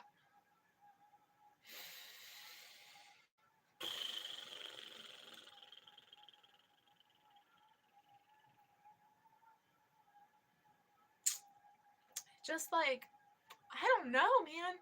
I don't know, man. Like, how does this, my twin flame, this boy, that man, that man, he, he, he really, he really, has a pretty significant impact on my vibration. That's a way to say it. But like he hands me up to God. Like I love him. I think of him. I hope he's doing well. I have happy memories with him. I'm so grateful. I'm so grateful. And like this journey has been so profound, and it's amazing. It's amazing. It's a miracle that he and I had a chance, And like, did I blow it? Did he blow it? I don't know. It just didn't work out. In some other timeline, it is working out. In a parallel reality, he and I are together right now. You know? And I get that. And like I get to a place where I'm just like, I just love him. I just love him. I'm just dancing for him, dancing with him. Like, God, like you just, oh, you are so amazing. Like you, like he can be just transformative, and he can do it. He can totally do it. Like I really think he can do it. I don't even think I can anymore. I feel like, I feel kind of like I passed the baton. And in passing that baton, like it's like I exchanged that for this feeling where I can be so present in the moment, so immersed in the moment, in love with everything in my life, and feeling so supported by the universe, feeling so stable, like centered in the flow of creation, on the timeline, like this is my trajectory, like I'm just doing my best me, and feeling so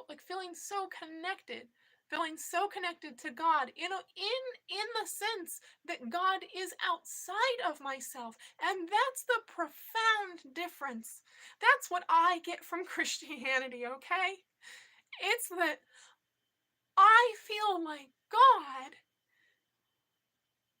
is also outside of me. Whereas before, it didn't feel like other at all. It was just, I am God. I'm responsible for this. It's a lot of responsibility. Like, do you feel like someone's giving you something when you're doing this with an object? No, you don't. This is not the same as someone handing you something. This doesn't feel like anything. And that's what I've felt like going through life. That's what Christ does for me. Christ makes it so I feel like God is not me or of me or in me or from me. That it's something so separate that I can feel love coming from Source to me.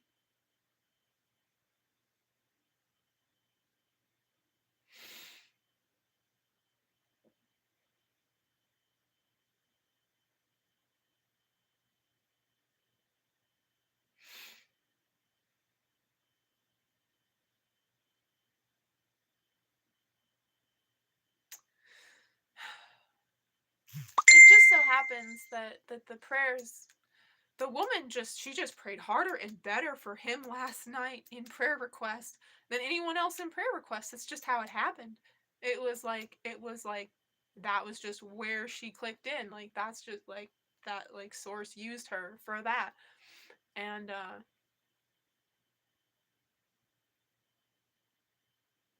I do. I hope. I believe. I expect that he's gonna have a great life and live his dreams and be happy.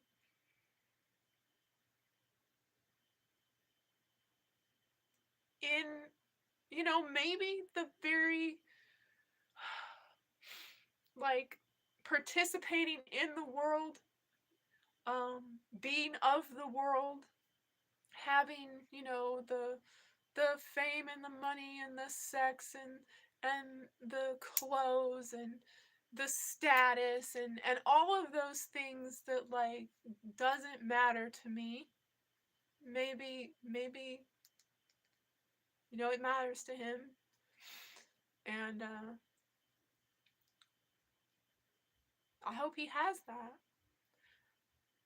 I fully expect him to. I fully expect him to like have that and realize that like all it's really about, all it ever was about, is just raising the vibration, just enabling the evolution of human consciousness, because if he's my twin flame and I'm here to do that, like, I am here for the end of the illusion.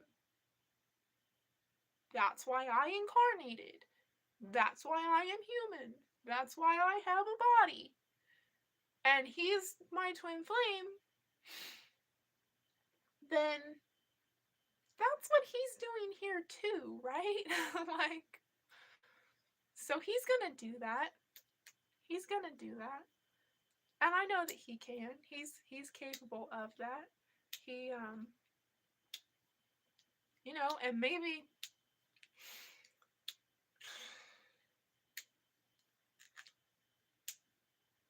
I came in to destroy his relationship that he had with Christianity.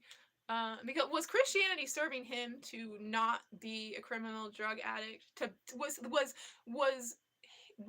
the Bible, was the doctrine, was going to church, was praying, was it doing anything that allowed him to be who he wanted to be? No. No. He knows the Bible very well. He has accreditations of education in Christianity. So maybe I needed to come in and impact that. Because I didn't get to be high vibration evolution of human consciousness, just want to heal, love, and peace, and you know, transmute and be a pillar of light and everything. Like, I did not get to that. I did not get here using Christian doctrine in the Bible or Christianity.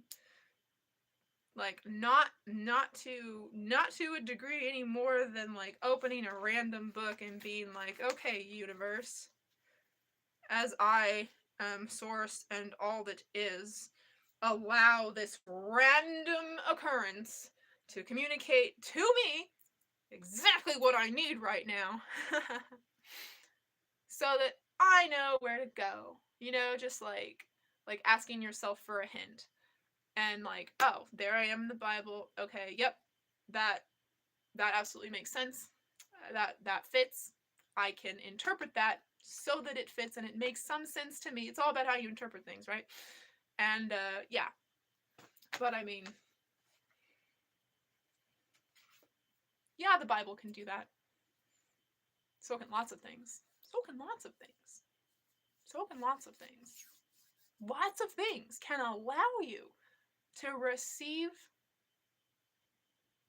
guidance from source, from ultimately your highest self. But I just can't, I mean, I just like, it's hard. It's hard to communicate like what an amazing relief and a blessing it is to be able to communicate with that and not be looking at myself in the mirror. Not have it not be future me anymore. Such a relief. That is such a relief. And you know, like, it's so wild because like future me in like 2005 or whatever was so much like me in like 2010. And just, was that last night before I went to bed, or was that today in the mirror? I think it was last night before I went to bed. Which I went to bed after the sun came up. But I was like looking in the mirror like, man, like, I could talk to myself in the past, like, you don't know pain. Like, are you kidding me, little girl? You don't know shit. Like, you know, and I was like, oh shit. I recognize this face. I completely I had this conversation. Like, the conversation that I'm having as I'm looking at myself in the mirror right now, like, I've seen this before. When I was 16, and I was like fucking done. I trashed everything in my room. I was completely fucking done. Like, just at the end of my rope. And it was like a fractal dimensional portal opened up, like the wall became a fractal dimensional like something like you would expect there to have been like drugs or DMT involved, and not at all. um and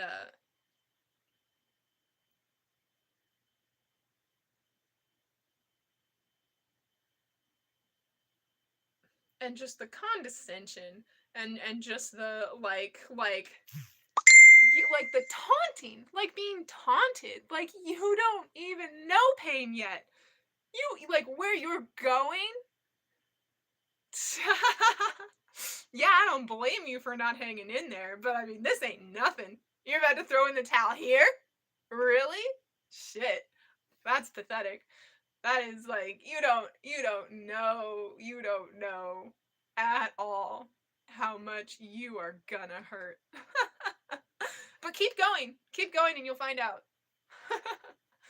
and uh and I did keep going, and I did find out, and it's so much pain.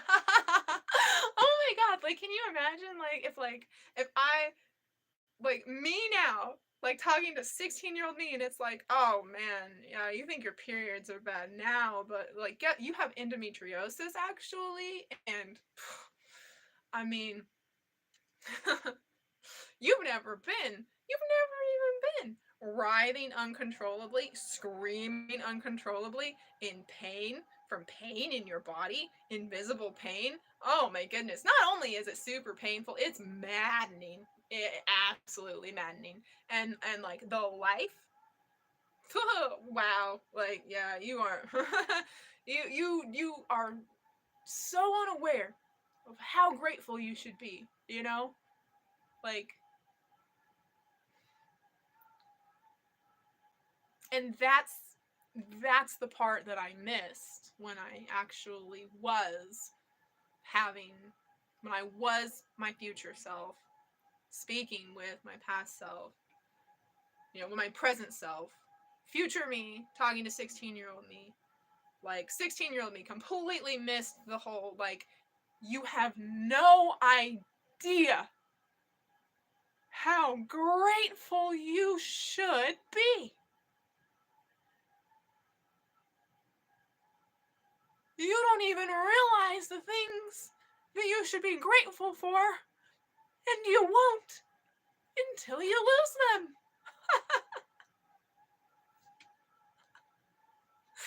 So yeah, it's fucking crazy, and it's like we just ran out of future me, like.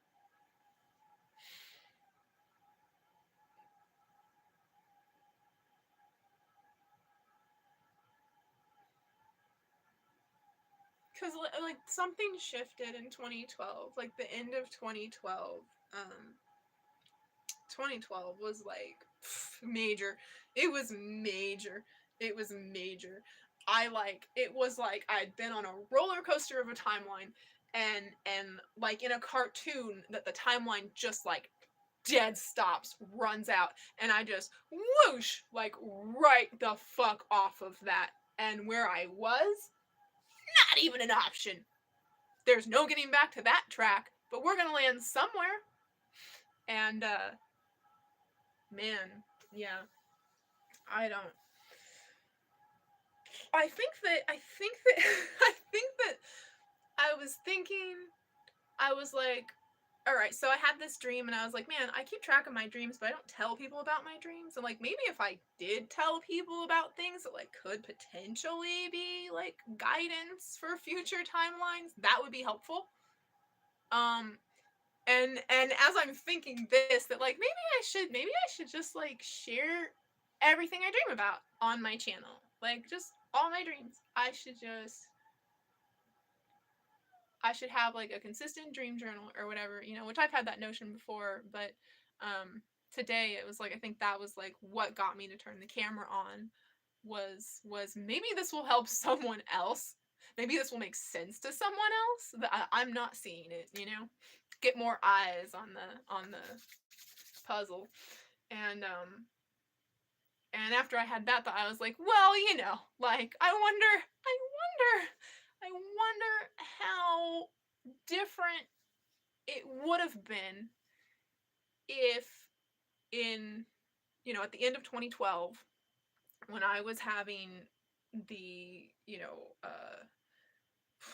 concurrent timeline, like my consciousness was occupying concurrent timelines.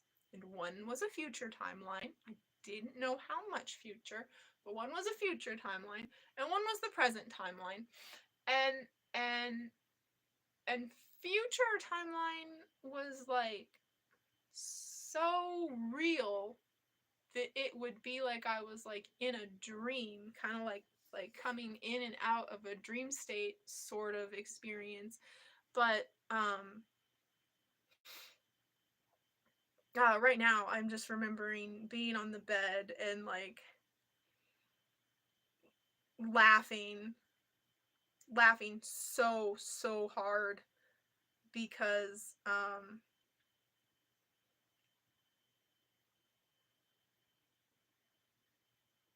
in the future timeline that I was also in, everyone was on the internet.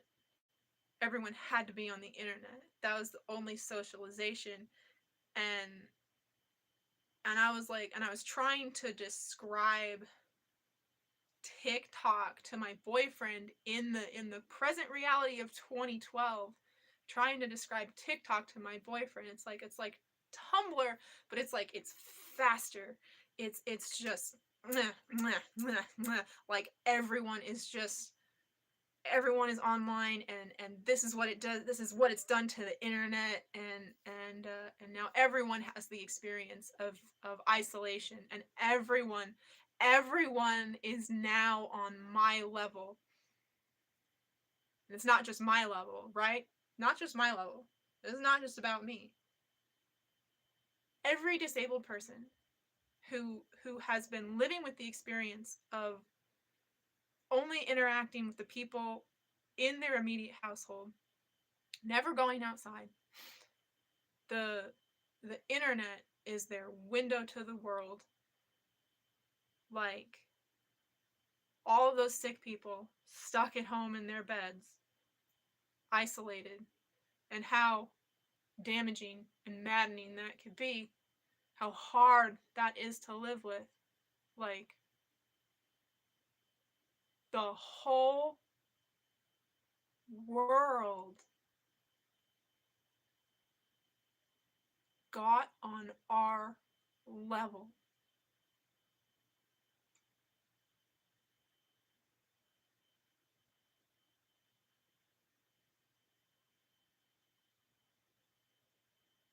And it was delightful.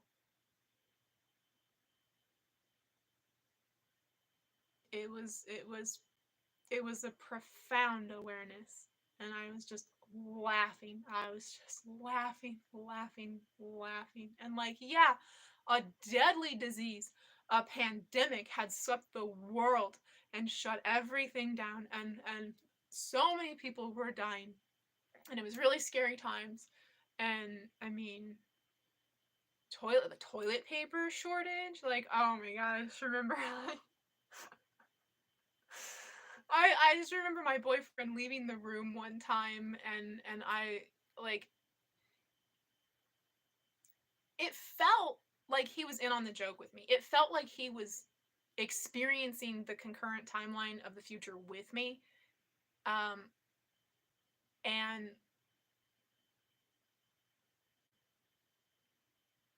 I don't know if that's true. I can't say that it wasn't true.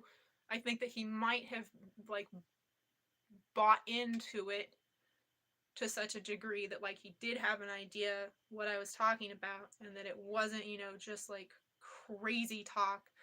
But I just remember him like leaving, like going to the store or something, and I went, need TP, which is a Home Movies quote, and and just like toilet paper, just like repeating toilet paper at him from my spot on the bed, and just like laughing my ass off, like good luck getting what you need. I mean, if there's even anything out there, like, and I was like, if when you know, scour the wasteland, you find a My Little Pony, bring it home, you know, like, and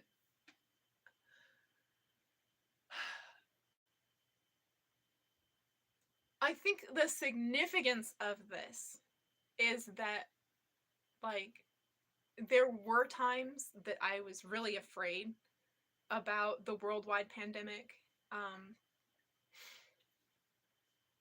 because I was like, your parents leave the house, they go out in the world, we cannot use the bathroom that they also use. I like cannot share a bathroom. I don't know if we should be sharing plates.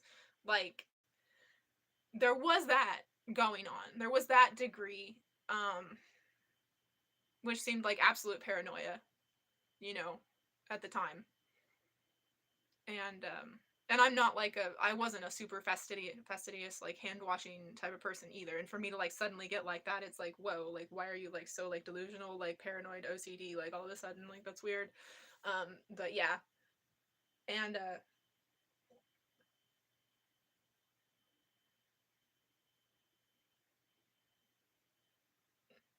and there was that degree of fear, right? But like there was also this other side where I'm just like, it's just the funniest joke. It's just like, I'm just like, as it's unfolding, I'm just laughing so hard. And there's no fear about it whatsoever. I recognize that it's like good for everyone. Like, now you see what we go through when we can't work like slaves in a capitalist system with corporate structure. Like now everyone is closer to realizing that this was never sustainable. The capitalist patriarchy has been in its collapse my whole life, but like, you know, people didn't realize it. So people, they're like, well, why don't you work hard and work in that industry or this industry? You're so capable. There's so many things you could do. Like, I could participate in the problem, you mean? I could benefit and profit in a system that preys and is designed to create victims? Like, nah, bro. I'll just do my little part-time job here and make art on the side. I'm good. But that's not what I got to do at all. I became disabled. And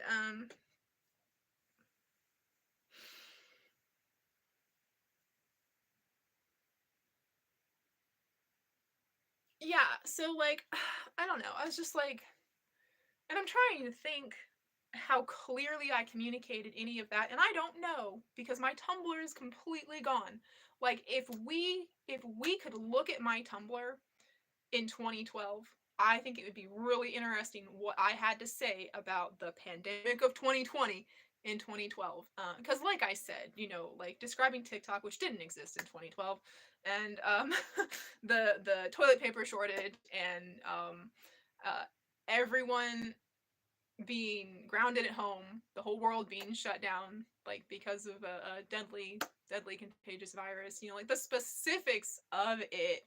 Um, it's like, in sharing this with people, there's been some people that have been like, well, that's a pretty common delusion that you know, paranoid schizophrenics like have, right? That, oh, there's gonna be a pandemic, you know, like doomsday people, and the world's ending and everything, and very specifically, like, features of mine are not like fear-based world is ending. I'm like, the shift is happening. Yay. And the details of TikTok and the toilet paper shortage are just like, that's like, and that's only what I remember, just from like how like the fucking the way, the fear, the like the reaction, like how my boyfriend like handled those moments where like where I was just like cracking up, and he's just like, yeah, okay. You know. And um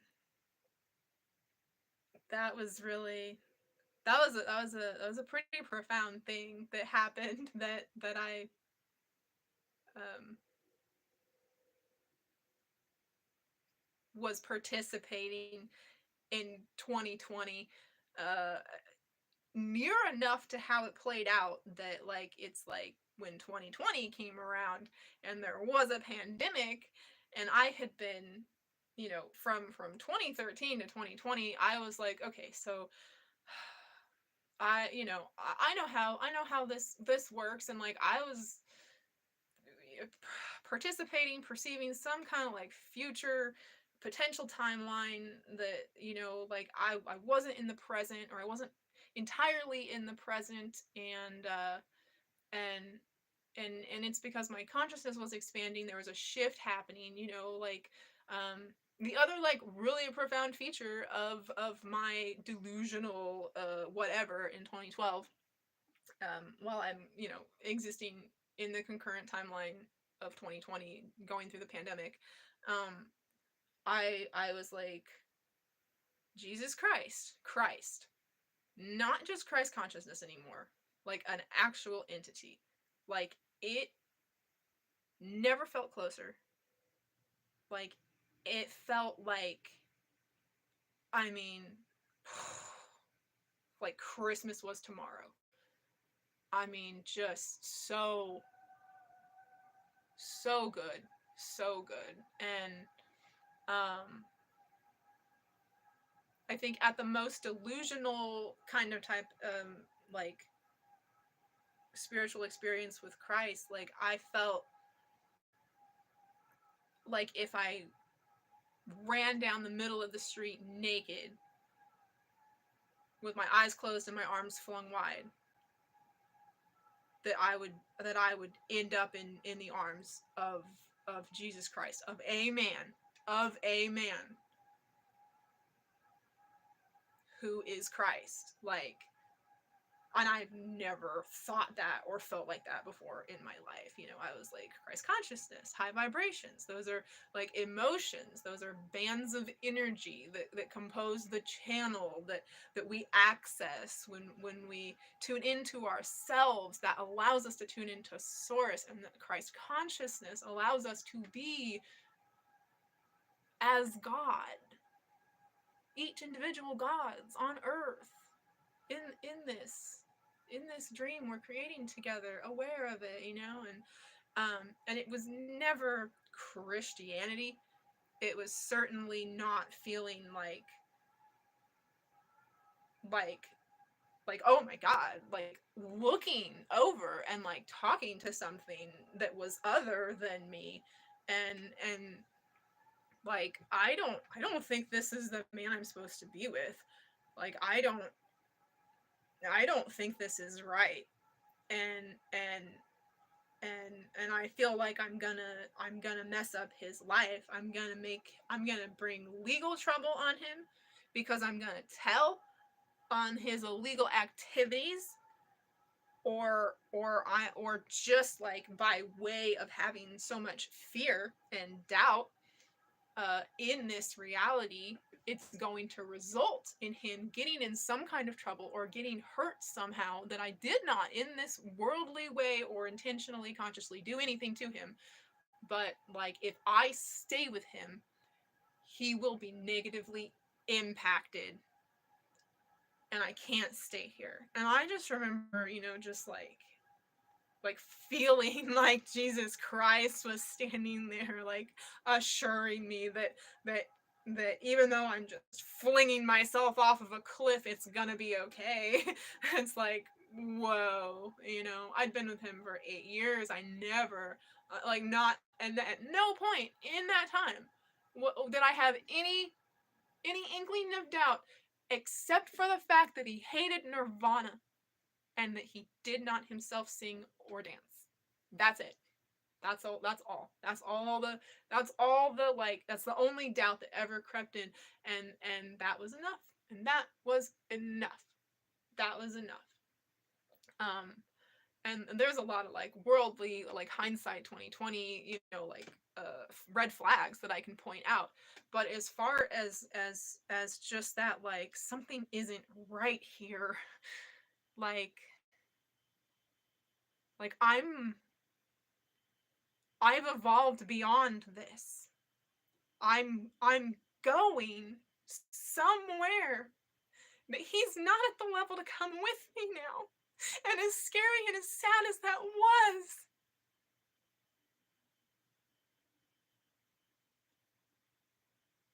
being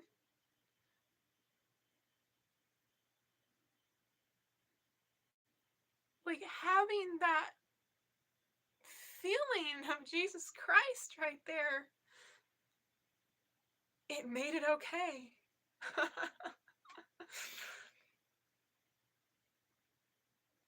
Which is wild. It is like just absolutely wild to be this person, to have fully surrendered myself and accepted Christ as my savior. Like, it is so crazy. It feels so crazy. Like, I totally understand why my boyfriend was like, you're talking about Jesus and God and reading the Bible, and like you're not even Mindy anymore. You're just not even Mindy. Like, you went into Osawatomie State Hospital and Eric was right. Like, you aren't coming out. And it's like, well, in a way Eric was right.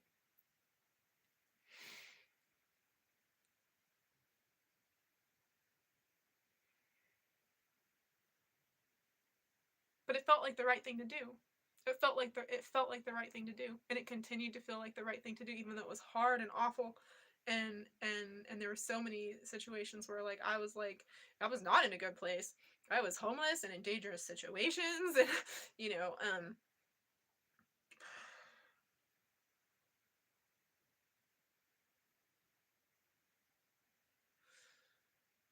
and 2020 happened, and it was like, wait a minute, like future, the future that I was in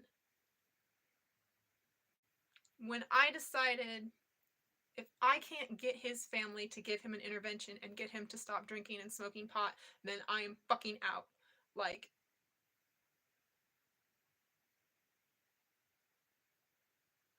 if that future is now,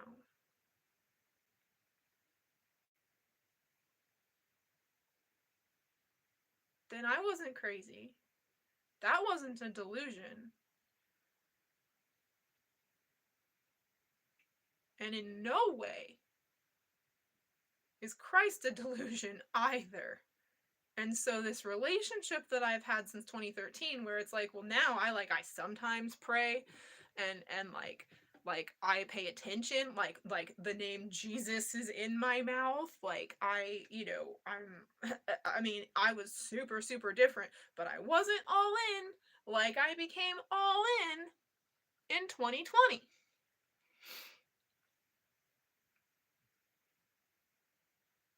Some part of me was like, yeah, you're crazy.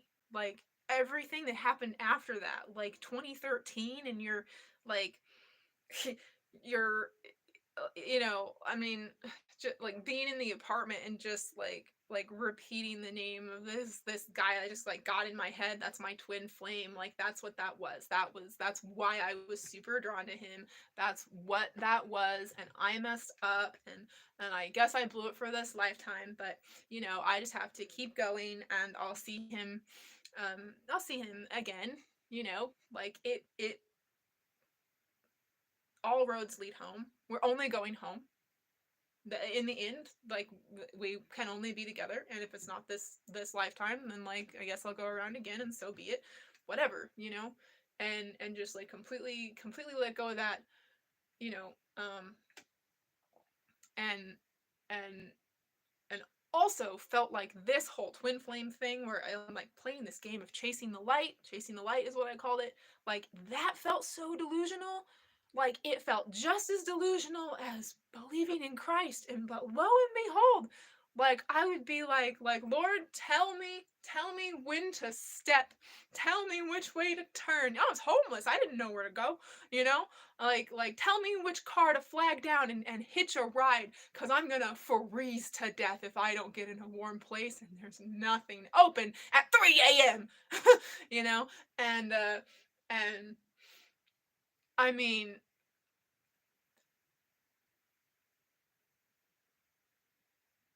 as crazy as it felt when I leaned on it fully, it caught me every time. It caught me every time. It caught me every time.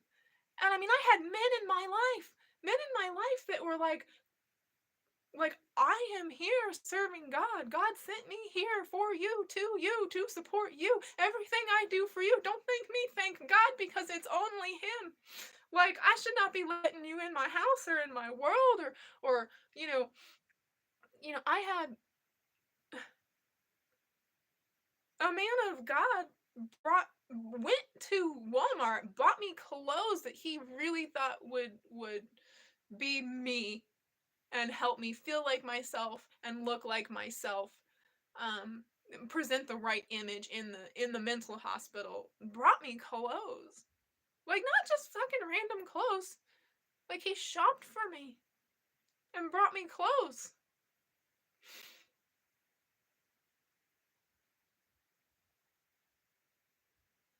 Like it is so profoundly scary to be this person from the background that I've come from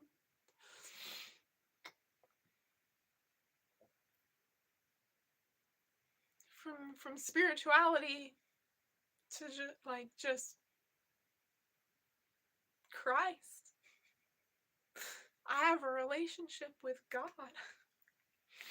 I feel that I have a heavenly Father. Like, wow. Wow.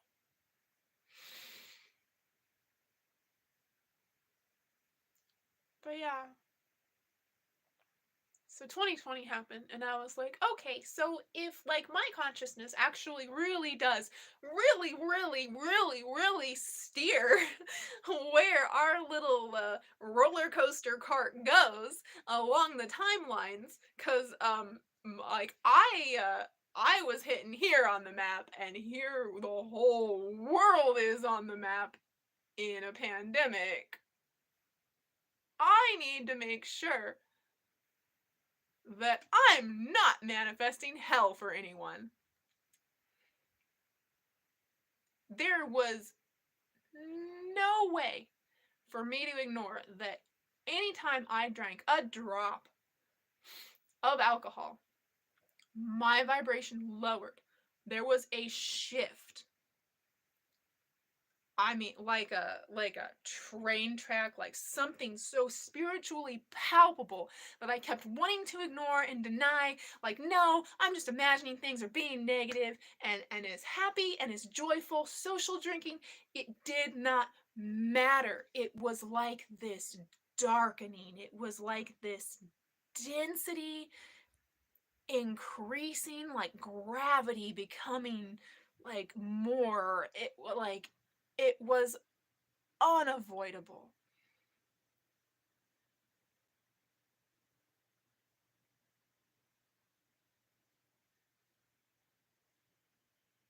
I had to quit drinking.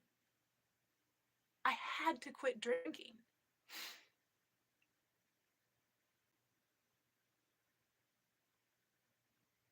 For certain, I'm steering myself along timelines that lead to better places than others, right? But it's not just me. It's the entire world.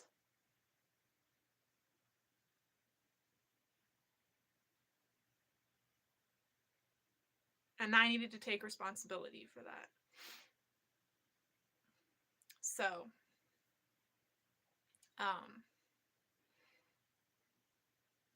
you know, I had the experience of like, I'm really trying not to drink, or I don't want it, I don't want to do it, and then I give into it, and bam, the phone rings. There's a knock at the door.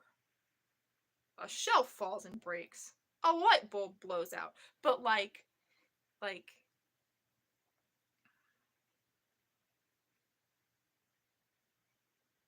get drunk and pass out. I get sleep that way, and I wake up and I find out that someone I love has cancer.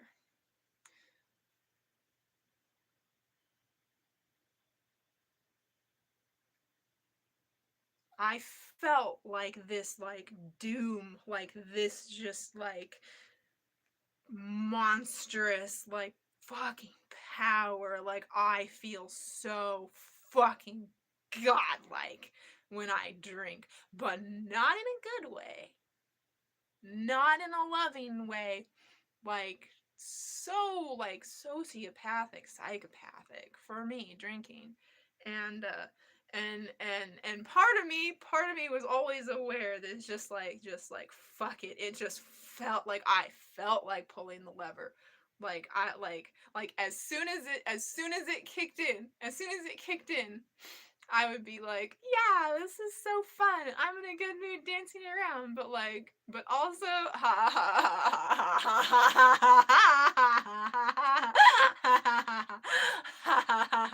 suffer, suffer like you have made me suffer, suffer, suffer.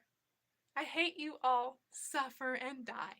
You know, and then being like, geez, that was dark. What a dark thought. Pfft, well, good thing I'm just like I'm just being silly. Like I'm not that doesn't mean anything. Like we didn't actually like shift dimensions like into hell like the moment that I got intoxicated. And I'm not gonna get any bad news. Nothing's gonna happen. This is totally fine. I cannot tell you how many times that has been entirely disproven. Like there's not even one time that I fell off the wagon and the news the next day was someone I love has cancer. That's not even one time. Like, oh my god.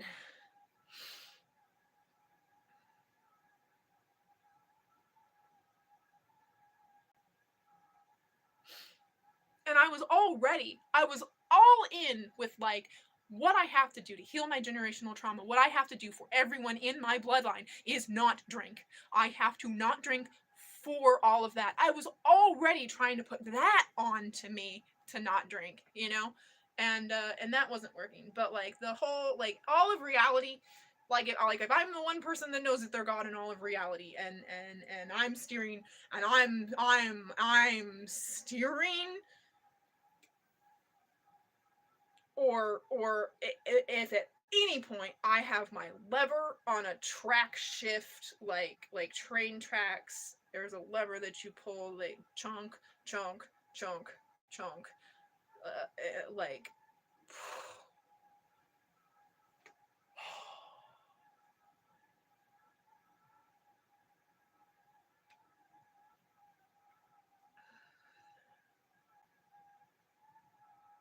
I can't indulge myself in being devilish and dark. Um, man, I'm not proud to say this, but like recognizing that my masturbation like has like creative potential, like powerful energy to decide reality or whatever. Like there, like I, not even one time. Like it was more than once, like maybe 3 times or something. But I was just like that's how I voted for Trump. That's how I voted for Trump. Like um in the beginning stages, it seemed like no way Trump is going to be president. That's not going to happen, you know. And I was like, that would be the best thing for everyone. Like he's ugly now. He's not putting on an act. Like Trump is what we need. The Trump is part of the veil being pulled away from everyone else's eyes. You know, like I'm looking at this evolution of human consciousness. We need to realize that the system we're supporting and participating in is completely broken and damaging and destructive, and there's so many systems that need to come down. You know, like I've been aware of that all my life. That's why it was like, well, fucking like bring it on. And 9/11, like yeah, I greenlit that. Okay, cool. That needed to happen. It has to get so fucking bad here that it is absolutely, unmistakably hell. Like we need to be fully aware of it and decide not to create it anymore.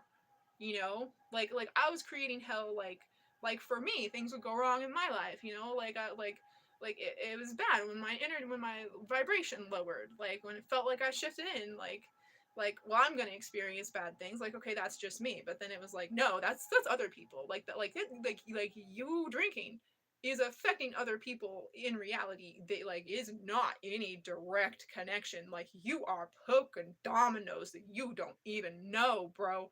And yeah, so like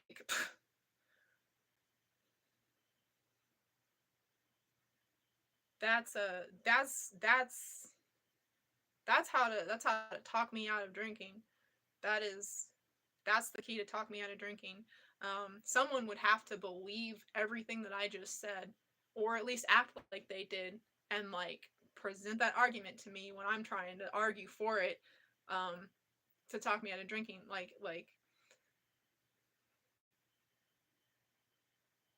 we are not subconsciously creating hell anymore. We're not doing that. This is not self-destruct time. This is not the one where we self-destruct and take down as many people as we can with us. It just isn't. It is not.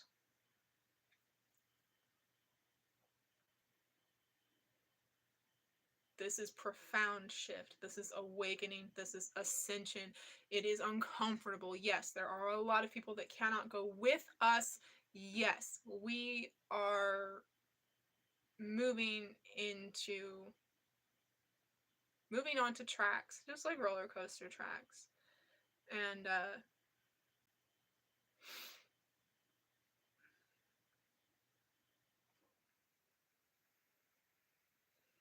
it's a ride like the Timberwolf, man. Timberwolf is a wooden roller coaster in Kansas City Worlds of Fun. It is rough.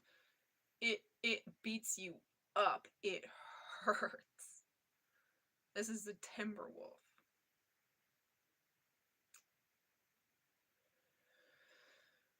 So I don't expect it to be, you know, painless or easy or anything. And I sure don't expect it to be easy to understand for anyone else, but like it would be really nice if there was someone that had the magic key to talk me off out of alcohol. Like I'm not sure exactly what the suicide ledge is for me, but not drinking is like, hey, remember how you felt responsible for bad things happening in your life and your friends' lives and family's life, and you know, like uh, the the accident on the road outside, or you know, the robbery at the store you just went to, whatever. Like trouble following you, if that.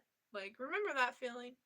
Like remember remember the weight. Remember the weight of realizing that that that that a reality you were existing in and aware of, laughing at, periodically being fearful for good reasons. In 2012, um, that the whole world is consumed with that fear now. That the whole world, the whole world, Mindy, whole world, Mindy Lee,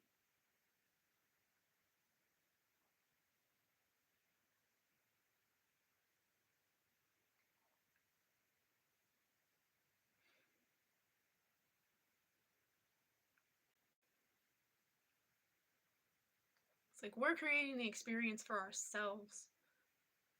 We're deciding where we're going to participate in going inward, finding ourselves in order to find God. We decide where we're going to do that and how we're going to do that. And to an extent, everything external, everything in the physical world is just a reflection of me. And just a scene for me to act upon, to be an actor upon a stage, and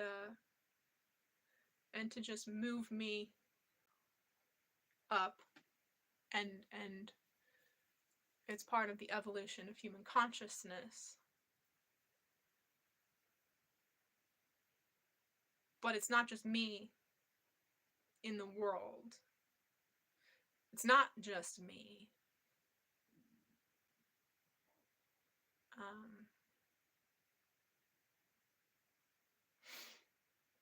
There's a lot of other people that get dragged into hell when I decide to participate in hell. And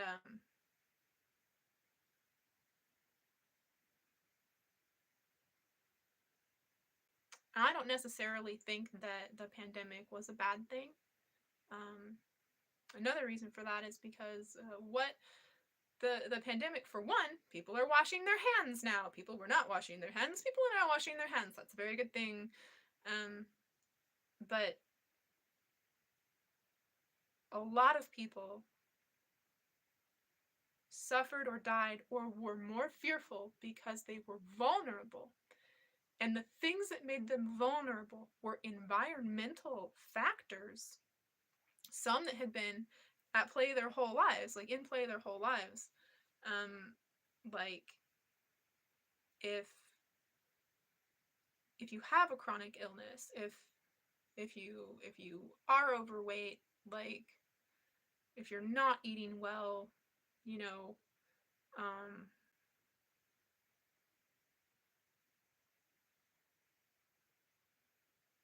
low vibe things.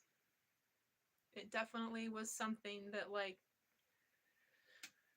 was targeting lower consciousness, low vibe things. And it's like, I don't mean to be judgmental, but that's just what it is. Like if you are mindful, if you are aware of vibration, if you are aware that your body is a container for source, for God itself, you take better care of it than that.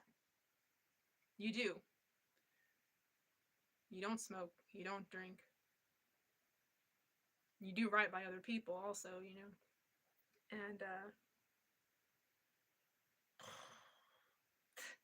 there was something that Ian Axel Lungold said in his presentation of the Mayan calendar, which the Mayan calendar is like supposed to end in 2012, right?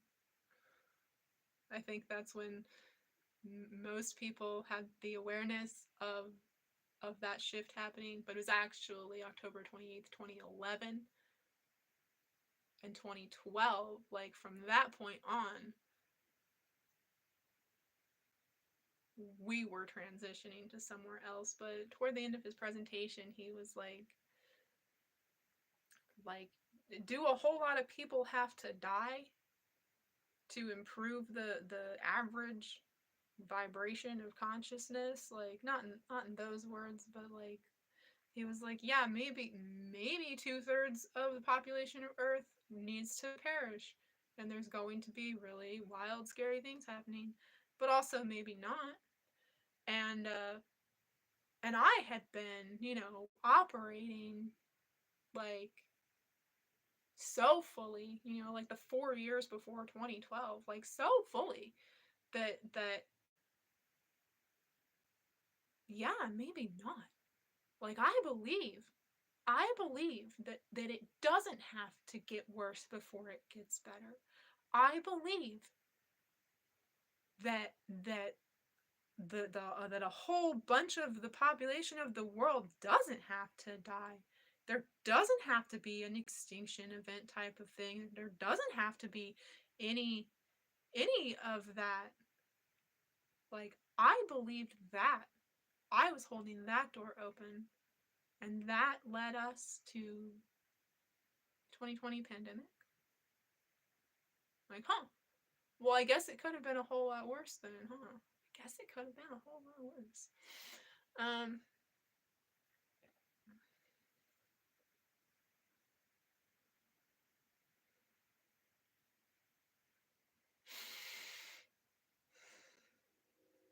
But yeah, a lot of people did die. We lost a lot of people.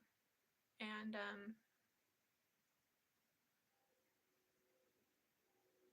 I think more importantly, we learned to appreciate people. We learned to appreciate the freedom that we had.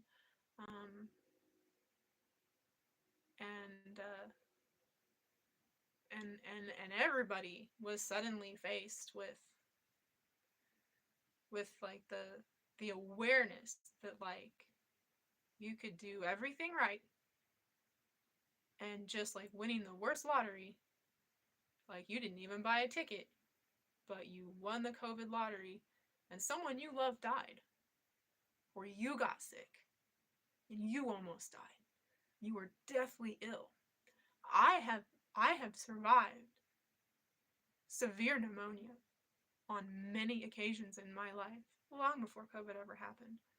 I know what it feels like to have an elephant sitting on your chest, to be drowning on dry land, to be facing death. My life went out.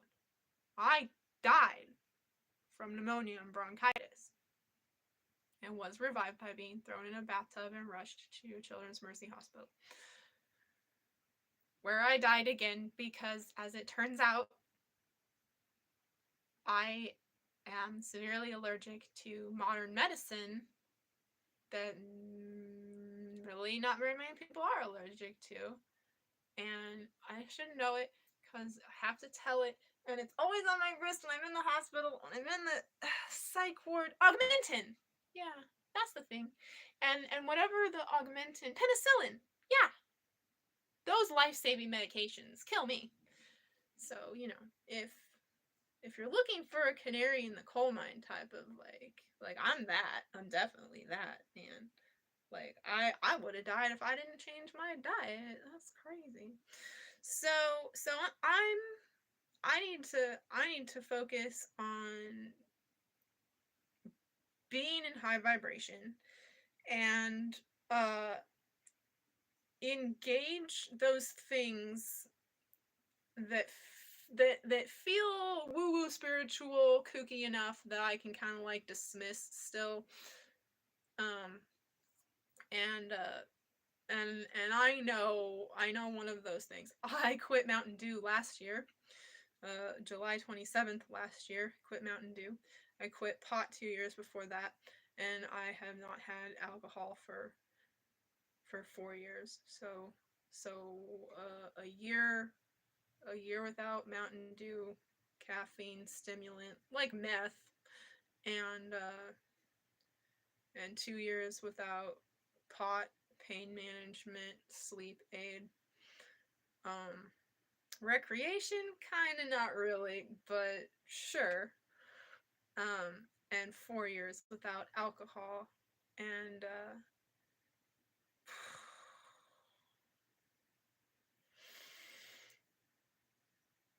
I need to stop eating meat. I have to stop eating meat.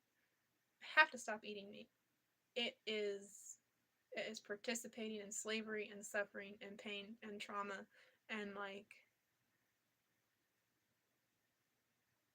I have to do that. I have to do that. And it's so hard. It's so hard. I'm not sure why it's so hard. But I need to run cleaner than I am. And I need to figure that out. And that's something that I can do. Like easily. I mean not easily. Like mentally it's a challenge, but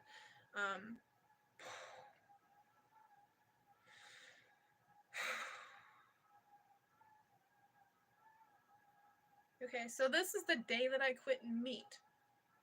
And I have meat in the house, which I guess I should throw away.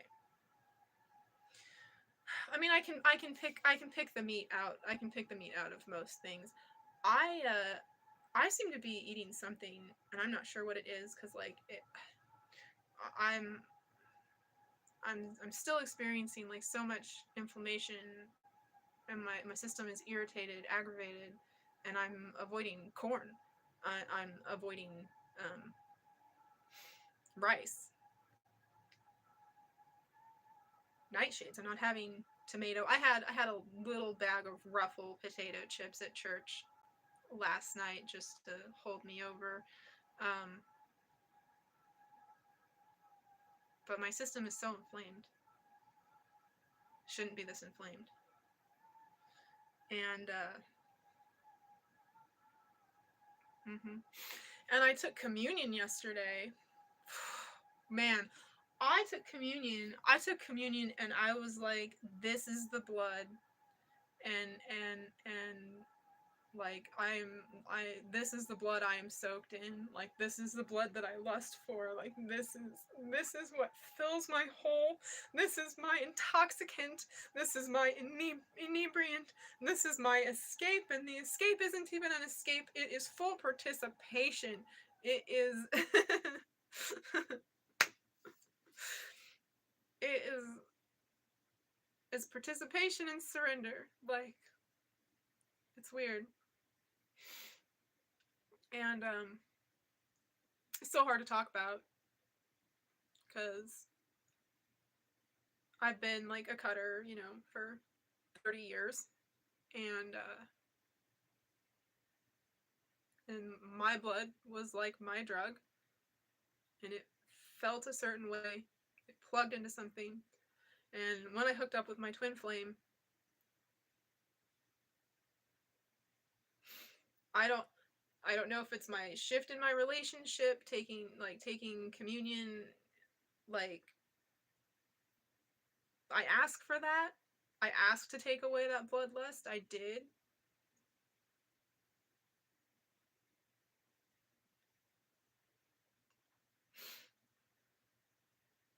But I feel like it's something that I feel like it's something that twin flame like being like becoming one with him, having sex with him. Like it's something that happened from that, is that like the way that his drugs don't work for him anymore. Don't even feel good. Like my drug doesn't work for me. My blood doesn't work for me.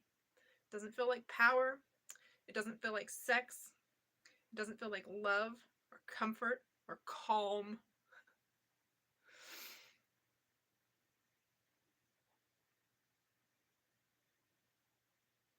And it is so fucking hard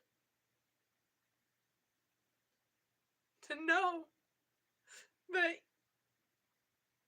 if I cut myself, when I cut myself, when I drink my blood, like, it's not gonna feel, it's not gonna do anything. It's pointless. And for it to be pointless in that moment, I just want to destroy myself.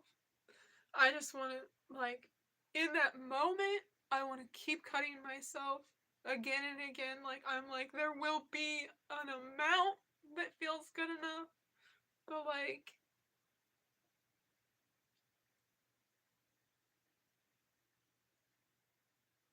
no.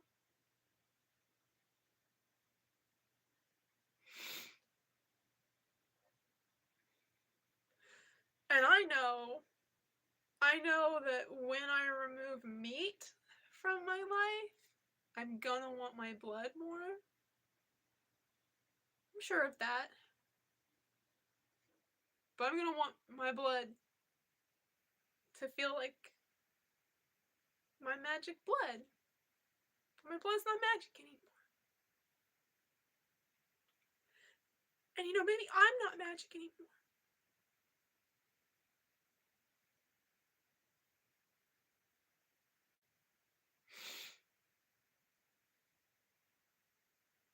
And part of me is like really okay if I like don't predict the future, or like reality doesn't bend to my will or any of that, you know, like that I'm completely unremarkable is like such a relief. Like part of me is just like really like so good with that. So good with that. And another part of me is like,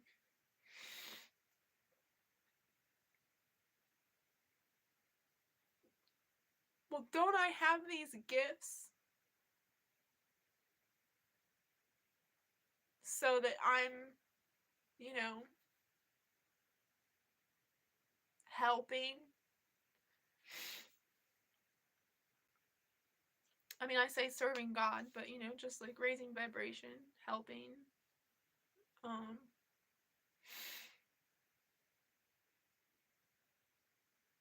like, couldn't I learn to use these gifts instead of, you know, like now that I understand exactly how it feels like and how it works to exist in concurrent timelines like that, like like that's where we're going. If I feel like that, that's 100% where we're going. You know. um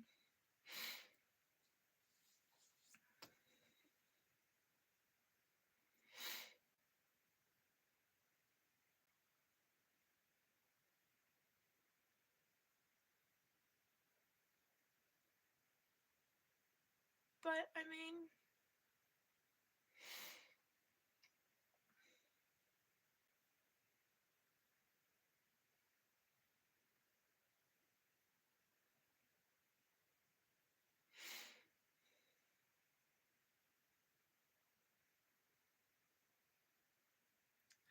that's anyway, and that's what I know that I can do so that this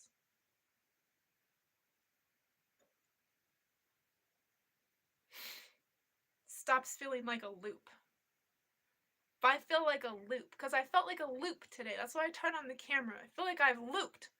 I feel like I've looped. That's what I can do. Now I do have some qualms about that because the night that I decided quitting Mountain Dew, right? Last year. It was the very next day that my boyfriend woke up and beat me. And I was possessed to report it, and he got the case, and he has the probation and faces the 36 months in prison that he does now. And it felt, I mean, it was like I made a profound shift for myself to better myself.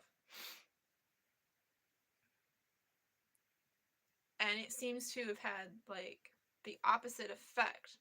So like I'm a little like nervous like what I'm going to wake up to um by resolving to quit eating meat. I also like I need like a sponsor, yo. Like I need somebody to call and be like, I'm about to use and like and here's the thing that I'm wondering, okay, because I've been eating tuna fish, tuna steaks, and I don't really enjoy them. I don't like them at all cooked. I don't like them at all cooked. Like the more raw that fish is, the more it's appealing to me. Like once it's not bloody anymore, I'm like, you know, and like and and while I was going through all like the hell with being persecuted, like being in court, like the disabled discrimination lawsuit, and bed bug infestation, like I was eating raw meat. I was eating raw chicken. Like I like dark meat, so thighs and legs, right? Is that whatever the dark meat of chicken is, and also gizzards and hearts, chicken hearts, raw chicken hearts, raw liver, like I was eating raw meat, like like fucking like a fucking monster, like I really wish, I really wish that that it was such a stretch for me to reference Jennifer's body when she's eating meat at the fridge, and it's like,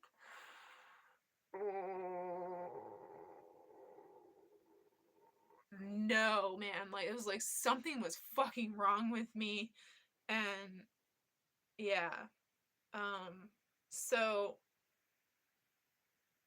I mean, if I don't even want cooked meat, I don't even want cooked meat, I don't even want cooked fish, you know? So like something something's off about that.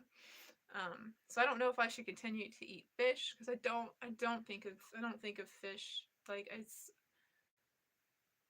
I don't think that they are feeling creatures like the rest of, you know, the things that we eat are.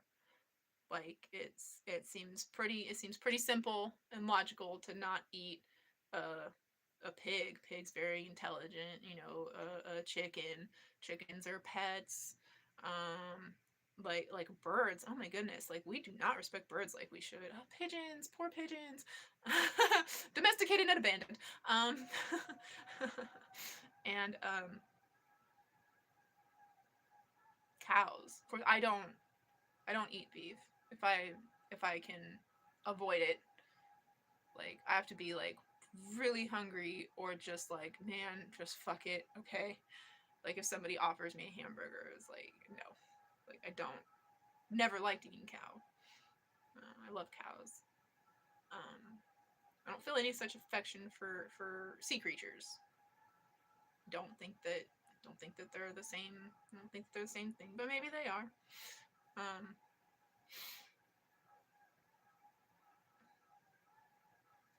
Either way, if it's a chore to choke down cooked tuna, then obviously I shouldn't be eating cooked tuna. You know, like I could try some other cooked fish. Like I used to eat tilapia. Tilapia is rebranded like garbage from the sea. It's like, well, we took all the good fish out of the sea, farmed them to extinction, and now there's just this garbage fish. Like, we can convince people to eat garbage, right? Like, oh yeah, totally. Like call a garbage fish tilapia. Like, oh okay. But tilapia, like, it tastes okay. You know, like any meat that you're eating, you are seasoning it like so much. Like no one is eating just plain meat and like, oh yeah, this is awesome. Like, yeah, so um one of my favorite meat substitutes is jackfruit. I would not have a problem at all maintaining my very strict, you know, dairy free, gluten free, soy free, corn free, rice free, nightshade free, potato, tomato, nightshades, peppers,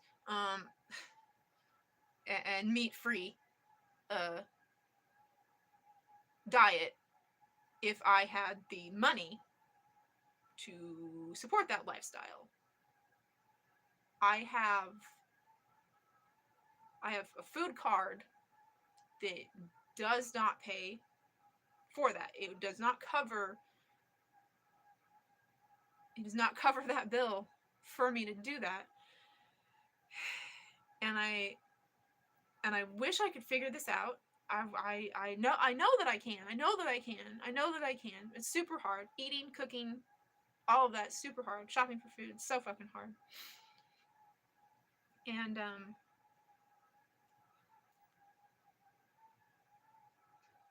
I don't have to do that alone if I can trust, because I have a friend who is like-minded like this, and I was wanting to call him and be like, oh my gosh, you know, like, I miss you since I've moved. Like I want you to know how much I think about you and pray for you, and like I still fully intend to like paint something specifically for him from like an amazing experience that he had that he shared with me. I'm gonna do that. I don't know why I haven't done it yet. Well, I do have the canvas prepped. Like I have a canvas like totally blacked out now, and I just need to like chalk something up there and and uh and get the proportions right to like paint it really good is all I really need to do. All I really need to do. Like whatever. And and then I was like, but he's a man, and he's a man who's attracted to me, and I want to be close and have that relationship, and I want to feel safe to have him in my home and be in the car alone with him and go to his place, although not so much because he lives where the building is infested with bed bugs. And but he's a man and I'm afraid. And it just like I just felt so like fucking like dead ended. I just felt so fucking dead ended. And I had not even realized what I'm talking about this morning. I had not even realized that like I really fucking need fucking help figuring out how to fucking eat. I really need to figure that the fuck out. I'm not doing that good. I haven't been doing that good since the twin flame came into my life. I have not been doing that good. Not his fault. It just is what it is. I'm not blaming him. Like he just like it just happens to be like, you know, I mean, I like really logically looking at it, I think I did need to lower my vibration in order to be able to be seen by him and see him and meet him and everything, because like I was so not on a level that could participate with anything at such a low level as he, and I needed to do that temporarily. Now I need to stop doing that, and that's just a thing. Um, so I was I was thinking like, oh my gosh, I miss Jim. I want to call him and have a conversation with him. Like, I want to hear his voice on the phone. Like, I love that man. And I started to kind of like think about how that phone call would go, and I was like, I want to have friends in my life who are not just coming around to like be in service to me and help me out, like get stuff done for me. Like I don't want that. Like I want, just a genuine friendship that like I don't need anything from you, like other than like your friendship. And like he's such good company. I really enjoy him and really miss him. And and then I was thinking, but I do like to have something to go do. I like to get out of the house. I do need an excuse for that usually. Like I'm kind of limited to like I can get up and go out like for meeting my vital needs. Like I can function like in like as it is required for survival pretty well, you know. Um if I just like, oh, this is a thing I need to do, and I just like wait for the golden opportunity and like, yes, now I feel well enough. Let's go now. Before I don't feel well enough again 5 minutes later. and and and I like having like I like hanging out with people and having like a task at hand, something to focus on, like whether we're watching a movie or playing a game or cleaning the room or whatever, like I do like that.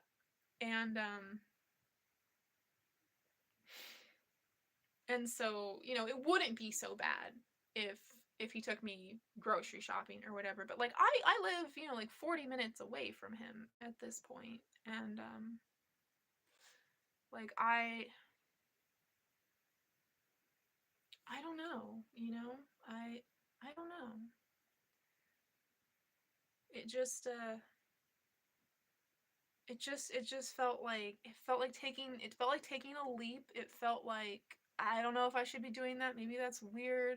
I don't I don't want him to get the wrong idea. Like I feel like I'm gonna like I'm not there's such a sincerity and like so much love, like that's gonna I don't want him to be in my life thinking that something more is gonna happen, because like even like old men, like men like older than could be my dad, like old men, um like try to get with me, like it's cool old men.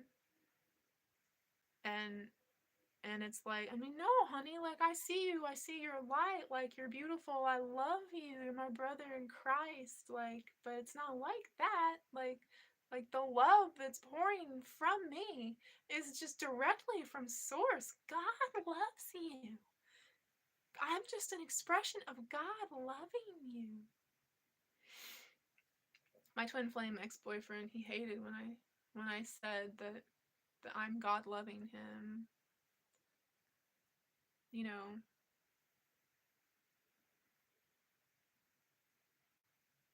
he doesn't he doesn't want to believe that I'm of God, from God, a good influence, high vibration, a good person, like that I was divinely guided onto the path with him in order to influence him to be his better and best self. He doesn't want to believe that. And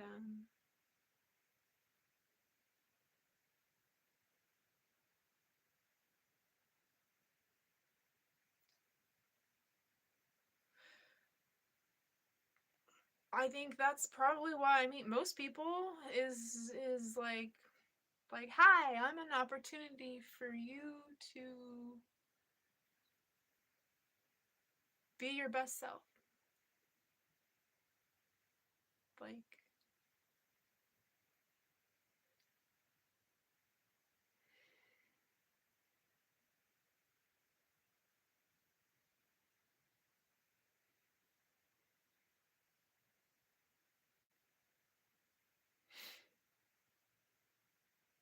it's so funny. Like, if people like would like actually surrender to me, just be like, hey,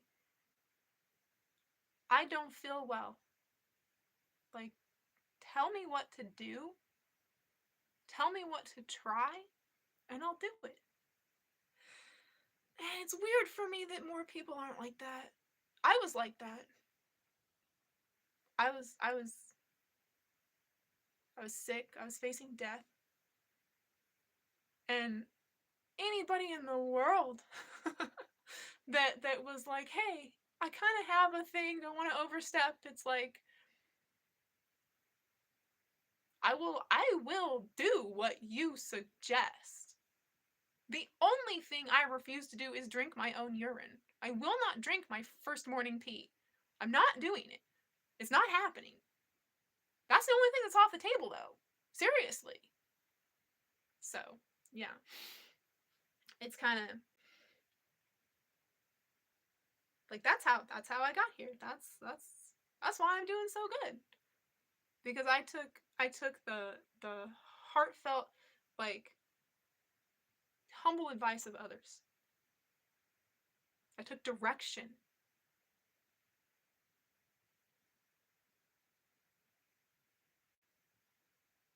And it's like, well, I've done a lot of things. There's so many there's so many things that you can do. You know, like if you like try to search for something online, it's like, oh my goodness, there's just all kinds of protocols and regimens and everything.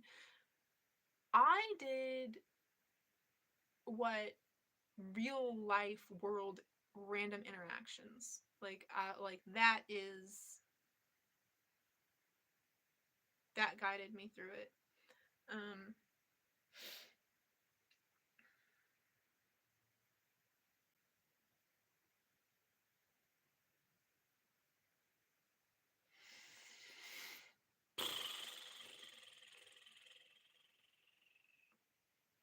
eating. Eating sucks. I don't like most of what I eat. Like, it's okay, but like, I don't know. I'm eating eggs again. I've been eating eggs. Like, it doesn't harm an animal whatsoever to eat the egg, you know. Um, I don't think of it as the same thing as eating a chicken. As I say that, I have an egg from a batch of eggs. You know, I have like farm raised, like, love, these chickens are loved, and you know, they're not, it's good organic. uh I have an egg in my in my carton that like I think I think it's got a chicken fetus in it. There's something solid in there that like that could be a beak. Like it knocks around. It has weight to it. It's a weird color. It's veiny. Like I don't know.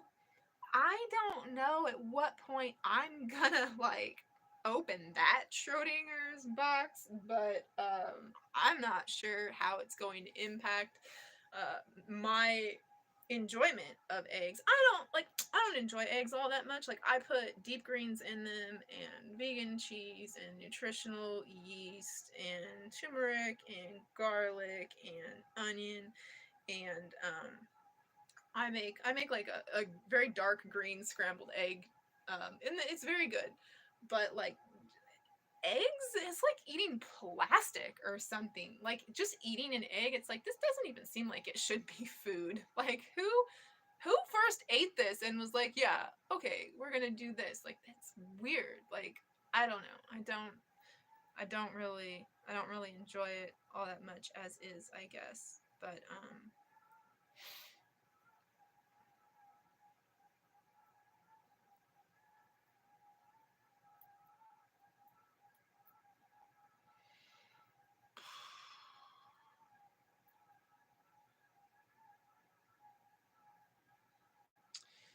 I derive a lot of pleasure from eating meat. It's a very carnivore, apex predator, like cannibalistic, like primal activity. Which I guess tells me everything that I need to know about it.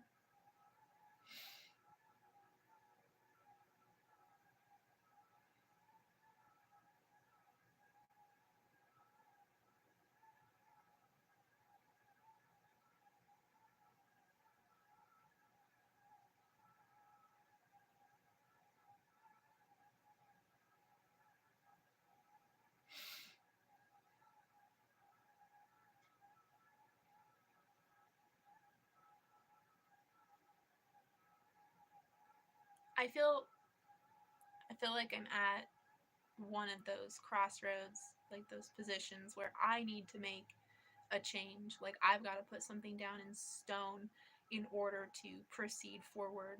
Like I'm feeling like I'm looping or something, and I've got to do something different in order to get out of that. Like how I do. Been doing this. And, you know, the last profound thing that I did was stop drinking Mountain Dew.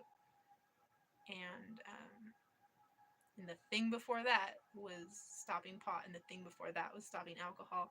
And where I'm at now, uh, this is the day that I stop eating meat. I'm not eating meat. Not doing it. I'm not eating meat anymore. Like I've got to get my system running cleaner. I've got to get my vibration higher, and this is the thing that goes down in stone. This is the profound change that propels me forward instead of looping back around on myself, having these existential crises things going on. So I feel really freaked the fuck out about that. It's like so much like just like facing like quitting alcohol, caffeine, pot.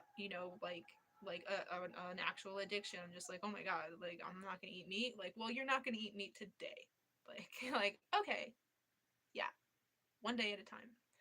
And I know that I can also use the Celebrate Recovery to help me with my resolve in that and hold me accountable. And I think I can get an accountability partner from that group so that I have someone that, like, hey, I feel like I'm going to fall off the wagon. I'm feeling angry and primal and carnivore, uh, you know, like I want that satisfaction. Like there's something that eating meat is satisfying in me that is dark and it is not good, and I need to stop feeding that. So that's what I'm gonna do, and I feel good about that, although really freaked out. And yeah, um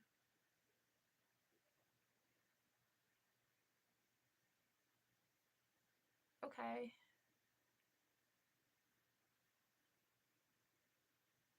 Just tell me not just tell me not to eat meat.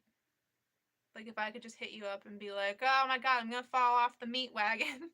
Tell me to stay on the meat wagon.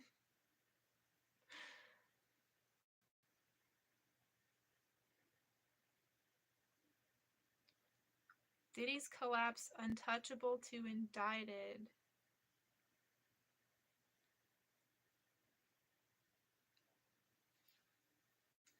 Oh no! My foot is so asleep. When did that happen? Oh, and the other one hurts. Why didn't I know that until I moved it? That's so weird.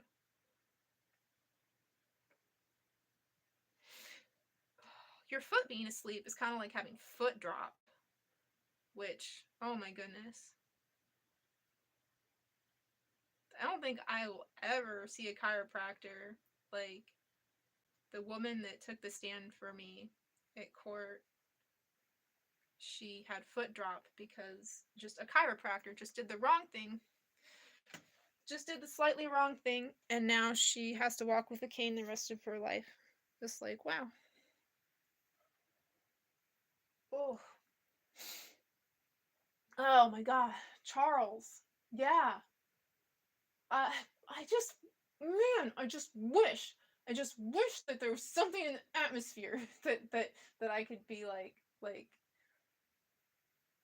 communicating with these people. Like I'm praying for you, but like that's like so seriously, like I stay praying for my people. Like all I really do is like move that direct, focus from one person to the next person that I'm praying for. It's really kind of all I do. And like I occasionally like shift and pray for myself, but not even as much as I'm just like, oh my goodness, the people that I love in my life. Oh, yeah. Cuz like I think that where I'm at, if my option was get a pacemaker or maybe die, like God says it's my time then. So I'm